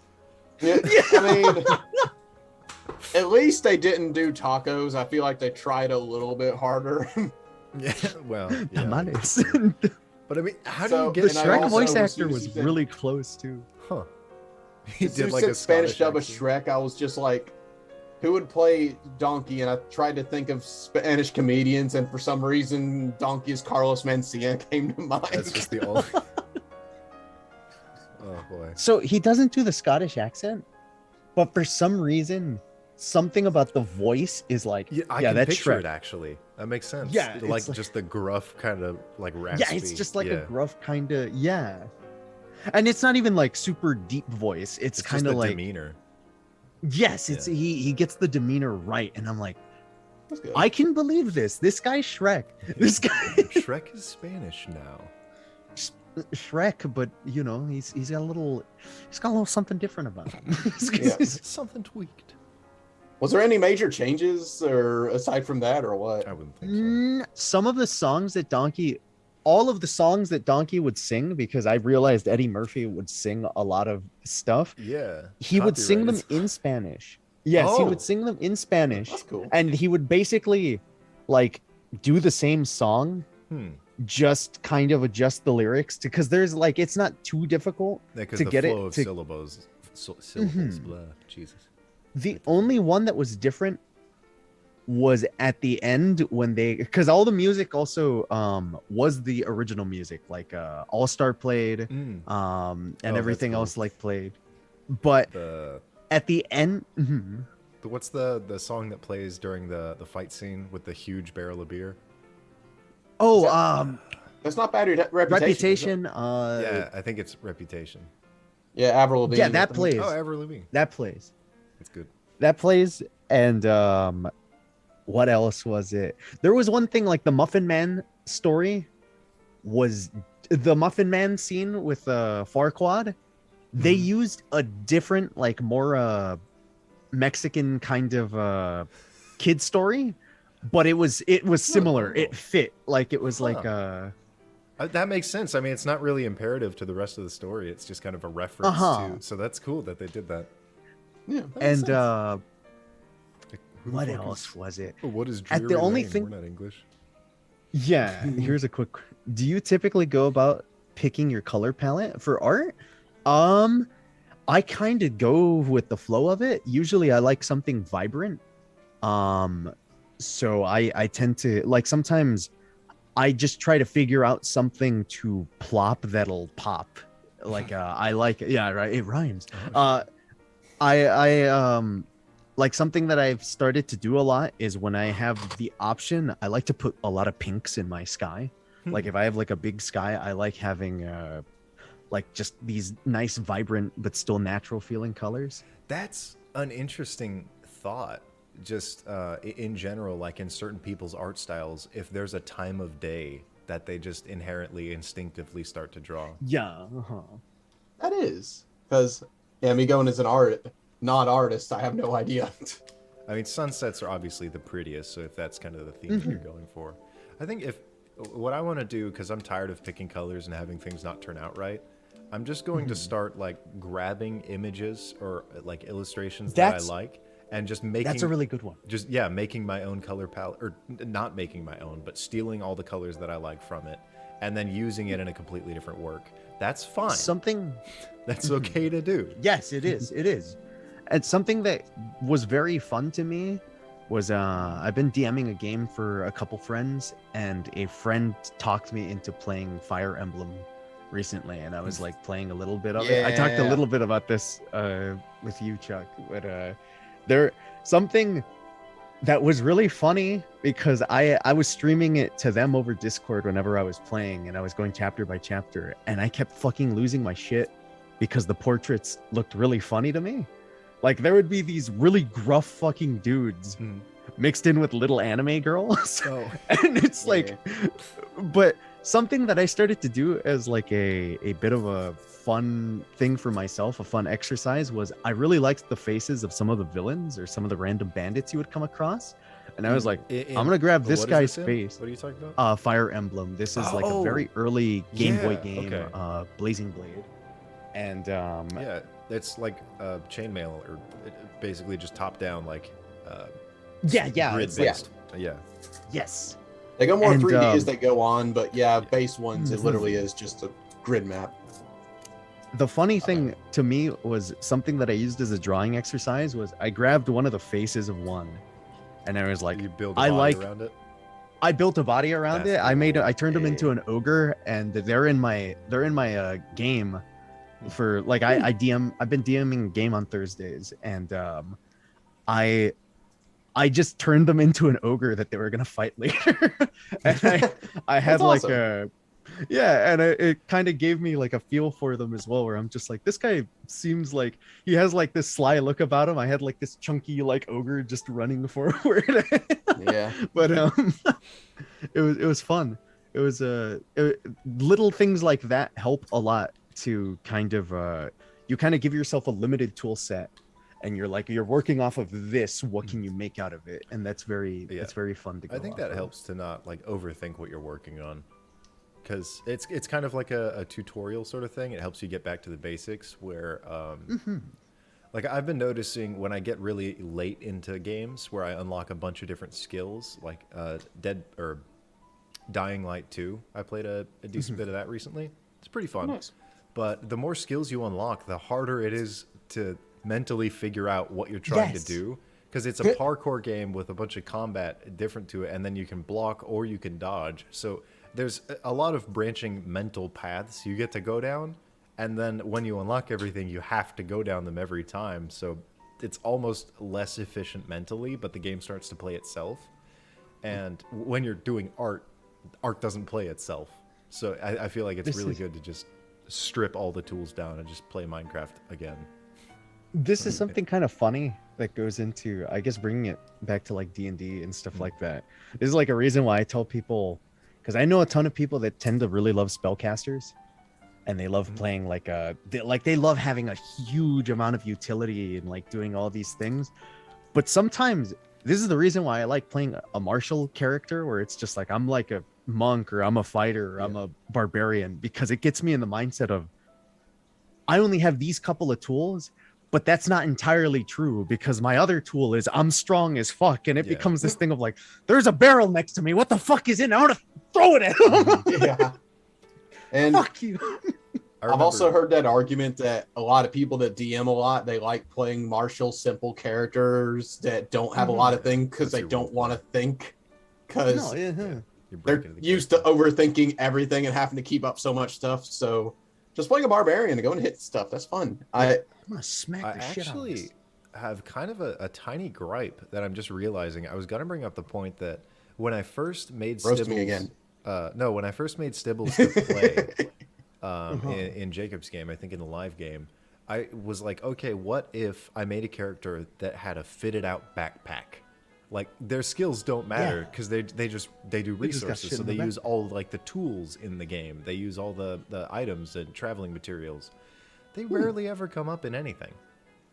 Like unless you kind of force everyone to get on a railroad to like, okay, we're using cooking tools, or like instead of using the one end-all be-all spell to get across this bridge. Let's like build something or like throw something at it. You rarely ever, like, no one gets to really use string in D&D. It might just be another gripe if I play with the wrong parties. I think but sometimes it depends. Yeah, that's another thing too. Is it? Oh, go ahead, Chuck. What were you gonna say? I was gonna say strength and intelligence are unfortunately too underutilized a lot of ways. Were you about to say that? I'm sorry. I was about to say this is the thing where I love having strong or smart characters because I don't know. I will.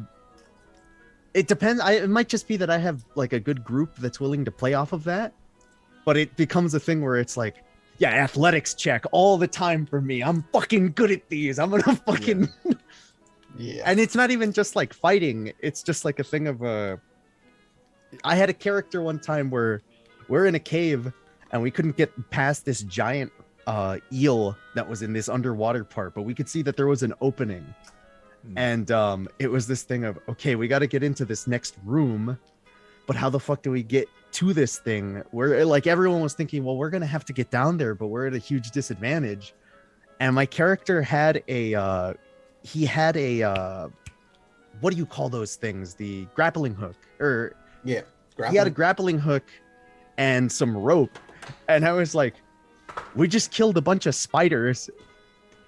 I'm gonna stuff the meat of this spider, and we like threw it in and we tried fishing the eel out, and we just got like basically we got this corpse of this spider, put it on the grappling hook. Yes, we got this corpse of this spider, and what's weird put is it on that the they grappling. don't really hook on anything. They just kind of roll off. I think the one that that pulled out my headphones. And stabbed me. Are you I hate grappling hooks. Are you? Yeah, no, I'm fine. It's just funny. They don't fucking work.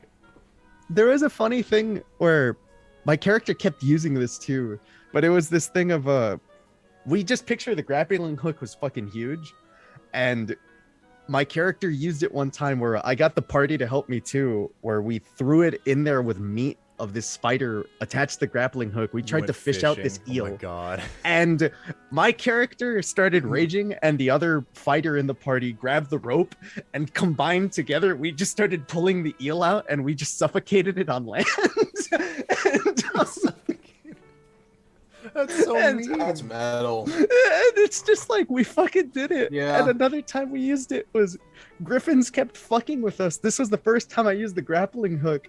So what I did was, I was like, okay, I want to technically grapple this griffin, but what I want to do is I would like to attack with my grappling hook and basically hook it in the eye, because what it kept doing was it would fly to us, it would attack, and then it would fly away really fast. Yeah. And they had like 80-foot flying speed, so we couldn't get to it, and it was just harassing us. So my character was just volatile and kind of a prick, and it was just like, I'm gonna fucking hook him in the eye.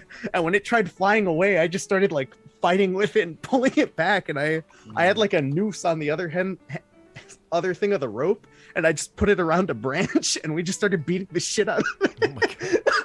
Yeah, looks like hempen rope has a load rate of 600 pounds in 5e, so that's a lot of fucking pounds.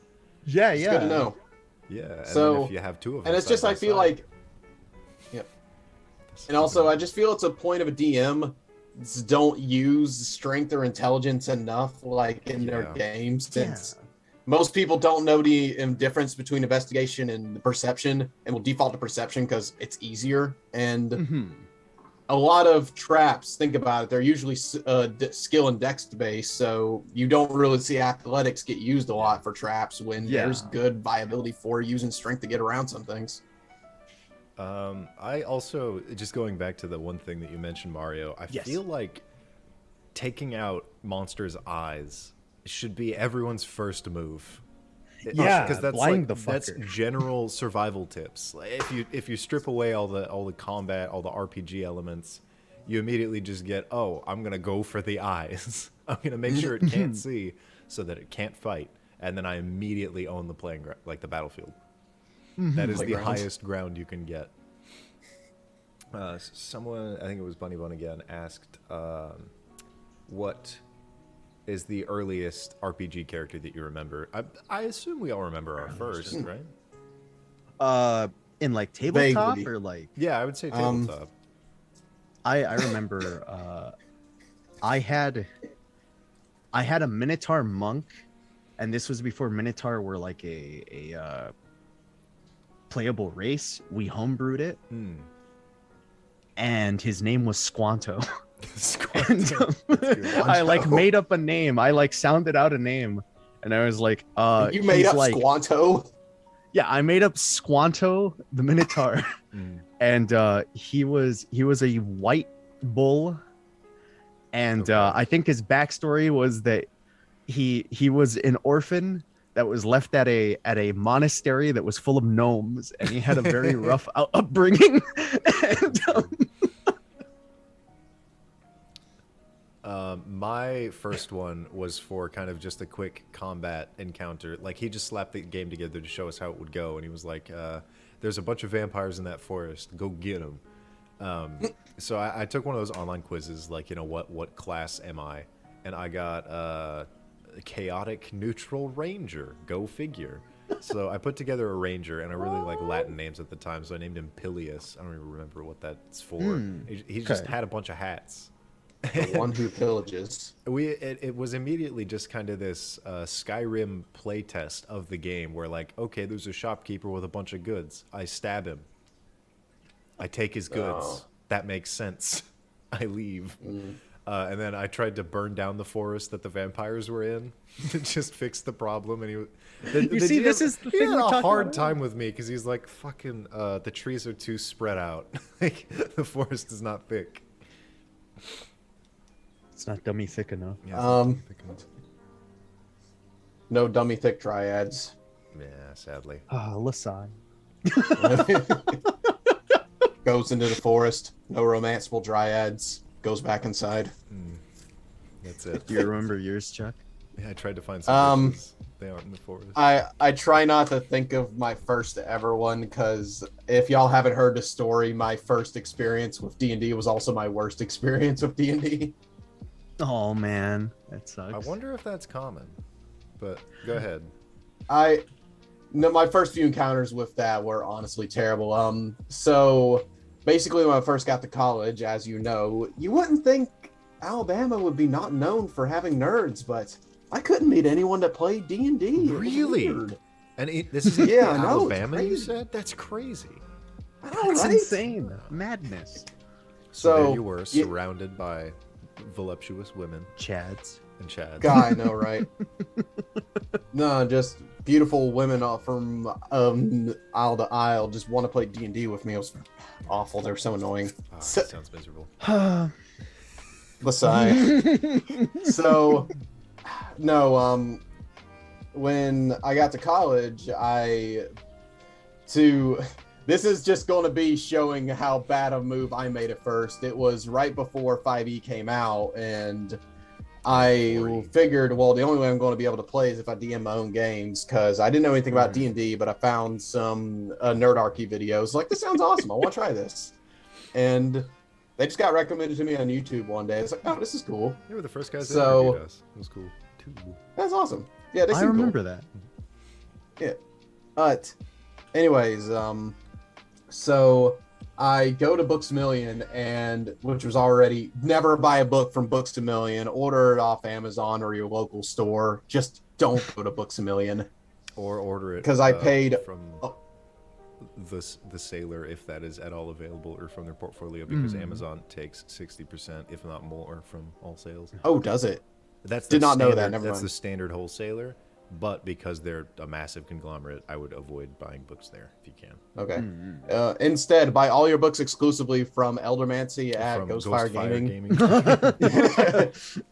Those So- are the Come only on books down. now. That is the the Library of Alexandria is just my 3 books and some weird grim dark That's stuff. all you need. Yeah. So basically, I bought because I didn't know what I needed, I bought the Monster Manual and the Dungeon Master Guide. Because I'm like, I'm going to be the DM. I don't need to know how to be a player. Man, you guys can buy that. This is Alabama. Yeah, so I already spent like $120 on them 2 books. God. Then And never this is the used fourth them edition? once. No, for 3.5, so Oh, I that's didn't get not- 4th yeah. edition. That's where I I, started. funny enough, found them in a thrift store a few years ago, but I sold them right before I got married to get some extra money. I kind of wish I kept them. They were just neat to have. Yeah. So, So anyway. yeah, so I, but then asking around, see if I could find anyone, then I found one guy who ended up, no one likes this guy now, but he was just like, oh, I was thinking of DMing a game. Would you like to be in? I'm like, yeah, sure. And we all compared class schedules, and the only time it worked for them was when I only had an hour of time in class, and they said, and I ran that by them. It's like, hey, I can only get with you for this 1 hour, then I won't be able to play other than that. I gotta get back to class. Is that okay? Because we were all going to the same community college. So you had a and they're like, rapid session. it pretty much was me. I'd come in, then I'd leave, which now I know was goofy, but I never played D&D before, so I thought that may be cool. And they all said, oh, that's fine. We understand. You have class. So we all get in there. We go to our first session. I played in 3.5. It's hard enough to create a character anyways. Yeah. I had no help. I made a bard that was awful because I made my 2 highest stats, strength and charisma. No, I played a rogue actually. Oh, that's a little worse. That's funny. Yeah, yeah. I made Jacked as strength. fuck rogue. Yeah, we just weren't allowed to. I play didn't know what any spellcasters. of that meant, so it's like, yeah, I want to be strong and charismatic. That'll be cool. I want to play this dashing rogue Wanna character. be ripped and handsome. Yeah, because that's the immediate idea of a rogue is the dashing rogue. It's not like or Yeah. yeah, it's this individual guy. Yeah. It's not just a thief, like the game Thief. Yeah, and I didn't. I think the rogue didn't really know what looks dexterity like meant. The thief from the game Thief. I'm sorry. Yeah. So I played a half elf just because the idea sounded cool, and turned out everyone in the party was racist against half elves in some way or another, That's fun. and all the NPCs were as well. Oh, the NPCs. I think I have heard this story before. If not from you, it might be a little too hate you. common. If I ever mention this to Shane, Shane just gets angry for me Yeah, for you. because That makes sense. me, I just feel bad for this guy, but Shane, if it ever comes up, he gets mad on my behalf. Thank you, Shane. I love you for white knighting me. Yeah. Anyways, There's a lot of red herrings of like people who immediately passionately want to DM. I feel like that might kind of be a red flag. And then anyone Might who be. brings up that an NPC, more than one NPC is racist in a settlement. Like if it's a theme, then it's get out of there. yeah. I think well, depending, it can. Well, go on. I don't want to ruin you. Yeah. yeah. If you have some feedback, you can go ahead. I'm sorry. I think I agree with the point you were gonna make. If you don't want to make it, it's fine. I was just going to say, my problem was at that time I had a falling out with my old group of friends, so I was trying to find new friends, and me meeting nerds, I'm like, oh, what a novel idea. Mhm. And I was ignoring a lot of toxic traits, because Because you the were number afraid.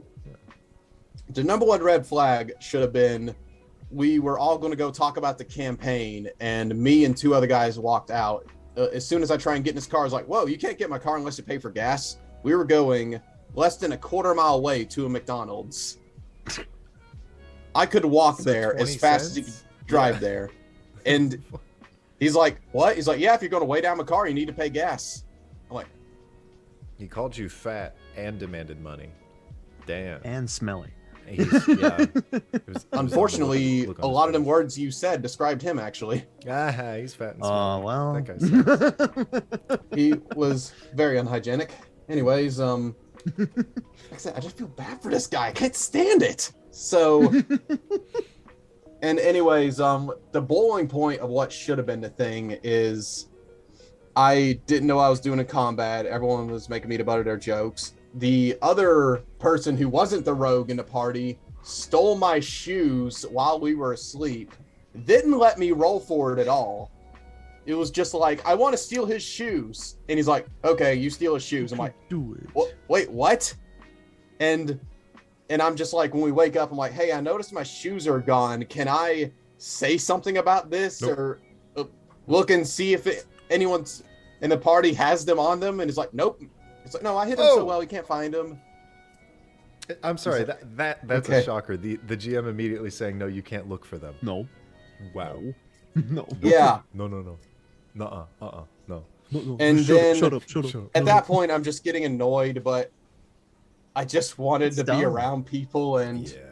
I jokingly said at one point where it's like, all right, I guess nothing was going my way, and like I tried animal handling to get on a horse. Oh. It didn't work, and then I just and I just jokingly made a rage flip jokes like, all right, I flipped the table, and it's like, say that as a joke, and he's like, was like, well, what do you flip? I'm like, I was like, you can't flip a table. There's no table around you. What do you do? I'm like, I guess I flipped a horse. I say sarcastically, all right, roll for it. And I rolled like a 2 or something like that. And he's like, all right, the horse kicks you in the nuts and liquefies one of your testicles. I feel like that's happened to someone in his life. That's really specific. It's just immediately liquefied. Yeah. It's like a mantis shrimp punch. It just Ooh. Yeah, I remember. I wish I could. This is how dumb young me was. Yeah, well, we've all. What were you been saying, there, Logan? for I'm sure. sorry. There was a relatively similar experience where Jacob and I and Jordan, someone who's actually on Arcane Arcade now, were invited to our first GM's. He was like starting a new campaign, and it was terrible. But some of the notes, like it was so bad that Jordan faked I've heard stories a about call this. from his wife to leave. Yeah. But one of the funniest things that happened in there, like a jumble of really bad stuff, but one of the funniest flub ups is that the GM had us do like a grid puzzle where we had to like put things or like match up, like you can use this amount of lines to accomplish this or whatever. It's a brain game. But he did it wrong. You couldn't beat it. You couldn't figure it out. It was like use these pegs to fill these grids, and it literally he translated it incorrectly so that no one could do it. We were sitting there for like maybe 3 minutes, just all of us with our little like arts and crafts pins trying to put them together. And Jacob was like, "Oh, I got it," and I was like, "How the fuck?" And then later, Jacob was like, "Yeah, I lied. I lied." Got him. So I just remembered the other red flag. I had no idea what this is, but in hindsight, I'm like, God dang, why didn't I see this? He had a DM NPC that was broken. Oh my god. Oh, like a self-insert kind of thing. Yeah, self-insert, edgy rogue with edgy ranger with 2 wolf companions that were super powerful. But anyways, inside him there was 2 wolves because he ate them. Anyways. That's pretty powerful. Inside of you are 2 wolves. That's probably both a medical gay. problem. Yeah, both are gay. And they kiss. So I'm trying to think of a way to do like the what do you think was like what did you think was in the sauce, or like one of those fucking inside of you there are 2 wolves. It's like, what did you feed me? The 2 wolves became your wolves. So Frank, what is They're this? small wolves. Yeah. They're small. So the Wolves ending and of the lasagna. story was everything I just said was over the course of 2 sessions. The last Oh session, my god. No, that makes sense. That makes sense. yeah, Checks out. yeah, everything that over the course of the last session, the horse thing happened pretty early on. The other thing that happened was just me getting called Uninut for the rest of the game, and So they even called me that out of was- game for a bit. Oh my god. Oh my gosh. That's not So- not funny. That's annoying. That's just not funny. In front of other people that didn't know either, so I'm just like, God dang it. It's just like that embarrassing moment of like all right. Yeah. Now I'm just whatever. sitting here, just waiting for this to be over. It's bad. Yeah, so I go for the 3rd session. They're not at our meeting place, and I just shrug it off. And then I notice next week, I see them all at the meeting time going into a different building.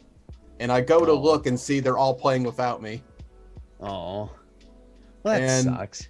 It's a good thing I you wish have a I was wife, 'cause you kidding. need It a was hug, man. seriously like a It's a good thing you- sitcom moment. I was staring at a window, looking in at them playing without me. Is And- that from Five Nights at Freddy's? Are they dead now? I lost my testicle to the bite of 87. They lost their lives to the Uninut. Yeah, Well, and You're like the at least- Unabomber systematically killing them, but you're the Uninut. At least you have like a good games now, which is Yeah, I hope. do. It's just the final ending to that is basically everyone. I found out from everyone else in that area where it was just like, hey, it's okay, nobody likes that guy, and but they just kind of dealt with him because They all wanted to play D&D. No, I didn't talk to anyone in that Oh, group yeah. ever again, except for one guy who is one of my best friends to this day. He pretty much got tired of him, so we stopped hanging around him. He was the only one that really was nice to me out of that entire group. Does he still Like- call you Uninut to this day? He has never called me that once. He didn't even call me that with them. Like, anyways, then they're playing D&D in the place we used to meet at, and then literally the girl that stole my shoes was just yelled out, "Hey, I still got your shoes in my inventory." And What is that supposed to mean? What the fuck? They, fuck they, you. they ran away you, from by you the way. and then reminded you that they still have your stuff, but not real stuff. but don't come to the game to collect them. no, I just wanted to This let is you know. months it's later. a keepsake. That might be what it is. Yeah. Just a fucking It- keepsake. then I just straight up said that, where I was like, "Oh, is that where you never let me back?" So I couldn't find him, because at that point I knew how to play the game. So I was, Oh, and they're just like, "Oh no, we didn't kick you out." The DM straight up said words I can never fully comprehend, but his exact words were, "Oh, we didn't kick you out. We're just not letting you back in." but all right. The most nonsense hill to die on I've ever heard in my Bro, life. you're not that's- kicked out, but don't come back. That's a literal. That's a paradox. Because I it think it's already just- implies that you're out. Listen, the I'm problem not with this guy gaslighting and why I you. really feel bad for him. I promise. You can trust Is- me.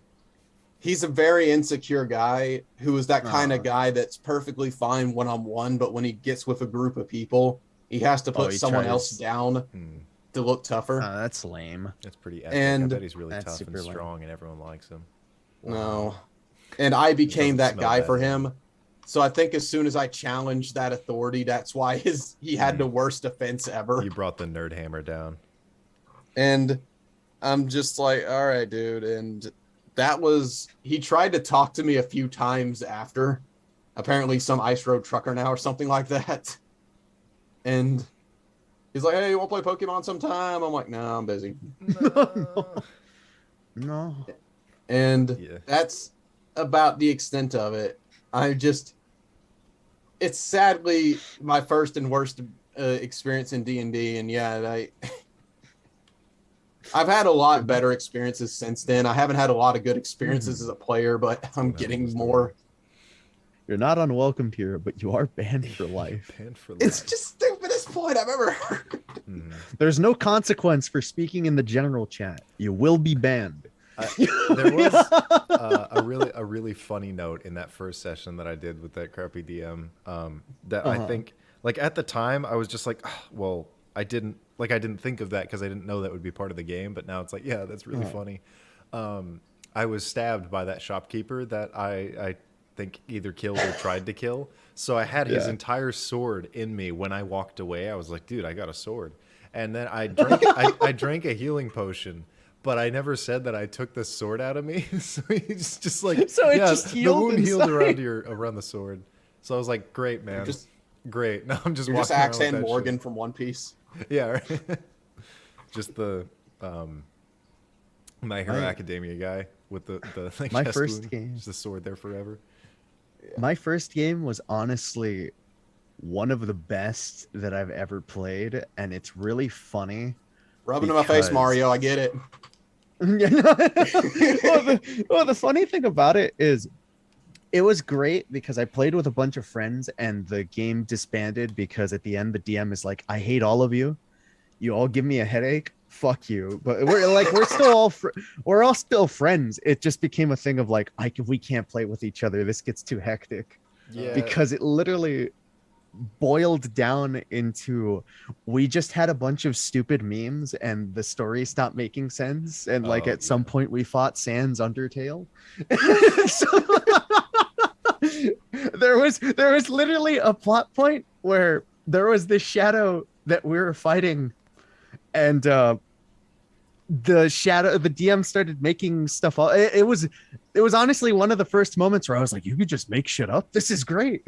But we're fighting the shadow, and we start beating it, and then a player had like a magic item in a bag of holding. The shadow rips the bag of holding. The magic item falls out. It grabs the sword, and it starts. The DM was making stuff up. It's like, oh, it just melds stuff. It melds over the sword. It takes over the sword. But inside of the bag was also a He-Man action figure. so it melds over the He-Man action figure, and it turns into a negative He-Man with the sword. That is so cool. And it was super cool. And I was like, what the fuck? This is awesome. That's really good. That's amazing. Yeah, So I want to do a game like that. I actually did. That inspires me to actually just start up a new campaign with nothing prepared and just let it happen, kind of like Felt Just was trying to bullshit. do. Just fucking. Yeah. So I had actually an idea for a campaign in case it was just the three of us again, where literally the entire concept is your two goblins that got an Apache helicopter, go from there. And I want to do that at some point. I just came up with that idea at 2 a.m. last night. I woke up and thought about it. Then I went to sleep. That's And I didn't have time to flush it out. That'll be fun. My Keep current that game's in been mind. my current game's been pretty fun. It's pretty grounded. It goes with it's grounded. It's kind of like low magic-y, but I also did not restrict any players from doing anything. So if anything, they're more so the anomaly. So it's like there's a wizard. There's literally in the last couple sessions, due to a bunch of shit that happened, a cleric showed up, and he's like, I've canonically in my setting, there are only 6 clerics in this current region that they are in, and they're like super high standing. One of the players in the party is one of these clerics. And it was like this thing of a cleric shows up, and I'm like, you know this guy, you've had interactions with this guy. They're very negative interactions. He's highly racist, and he's a witch hunter, and he has come because he has heard that there is a witch amongst your people. And There's a witch Amogus. And it turned into this thing where like something fun that happened was they gathered all this information that there was this goblin army that was coming, and they had like allied with ogres and stuff. And as far as people knew in this region, everybody just kind of thought of goblins as like, they're just dumb. Like they don't work together. They're kind of idiots. They can't really do anything. And they were claiming a bunch of land in the territory that was pretty much goblin land. And the goblins united together into a kingdom and were fighting back finally. That's great. And like it was this thing where the guy didn't believe that there was a huge army coming over, and he was like, this witch is clearly tempting you. And literally from the other side, they had this map, and they realized that a nearby city got taken over, but they don't know what took it over. And literally a hill giant and a bunch of fucking ogres just started attacking, and the player realized, he's like, wait a minute, and he looks at the map, and it literally on the town that they're in, it just says next to it, Day 5, commence the attack. They killed the leader. Oh my They killed the leader. Oh yeah. The funniest thing was they had this map for the longest time. They killed a general of they killed like this leader of the army 5 days prior, technically, at this point. And it only happened on technicality because a smoke signal went out at a base that they took out. Oh my god.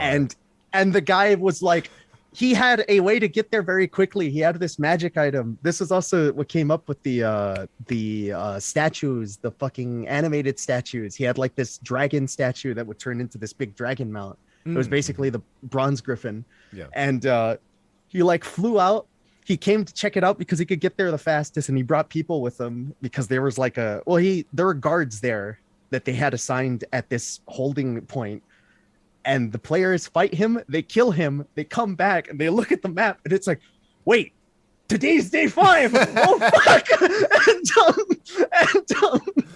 Fucking the ogres plow through, and then after all this shit happens, the cleric that was the witch hunter is like, fuck, we can't handle this alone. Witch, by law, you must help me. The classic fucking turncoat. It's so good. Man, that's amazing. I looked up my notes I looked up my notes at a video I did on that subject just to see if there was anything. I remembered one of the most insane details about that story is on the video's comments. One of my old friends from college commented on it and said, "Wait, you were in that game? He did the same thing to me a month after." Oh, what the hell? That's lame. Yeah, because then he put the pieces together and realized they were trash talking me in their game. He didn't realize I was the person they were talking about. Then when he heard it from my perspective, he was like, "Hey, they did the same thing to me," and I'm just like, "That's so dumb." What is this cycle of abuse? I have to. That's what I was gonna say. We're a little past the 2-hour mark, so I think we're gonna go ahead and say peace. And I'm gonna see if I can take a walk before the sun sets. Go have a little gay day where I clack my heels together and run off into the sunset, Wahoo! and then get consumed by it because it's nighttime now and I have nowhere to go and the wolves are out. Hell yeah! Get you a protective cat or ever. I won't be back next. All right.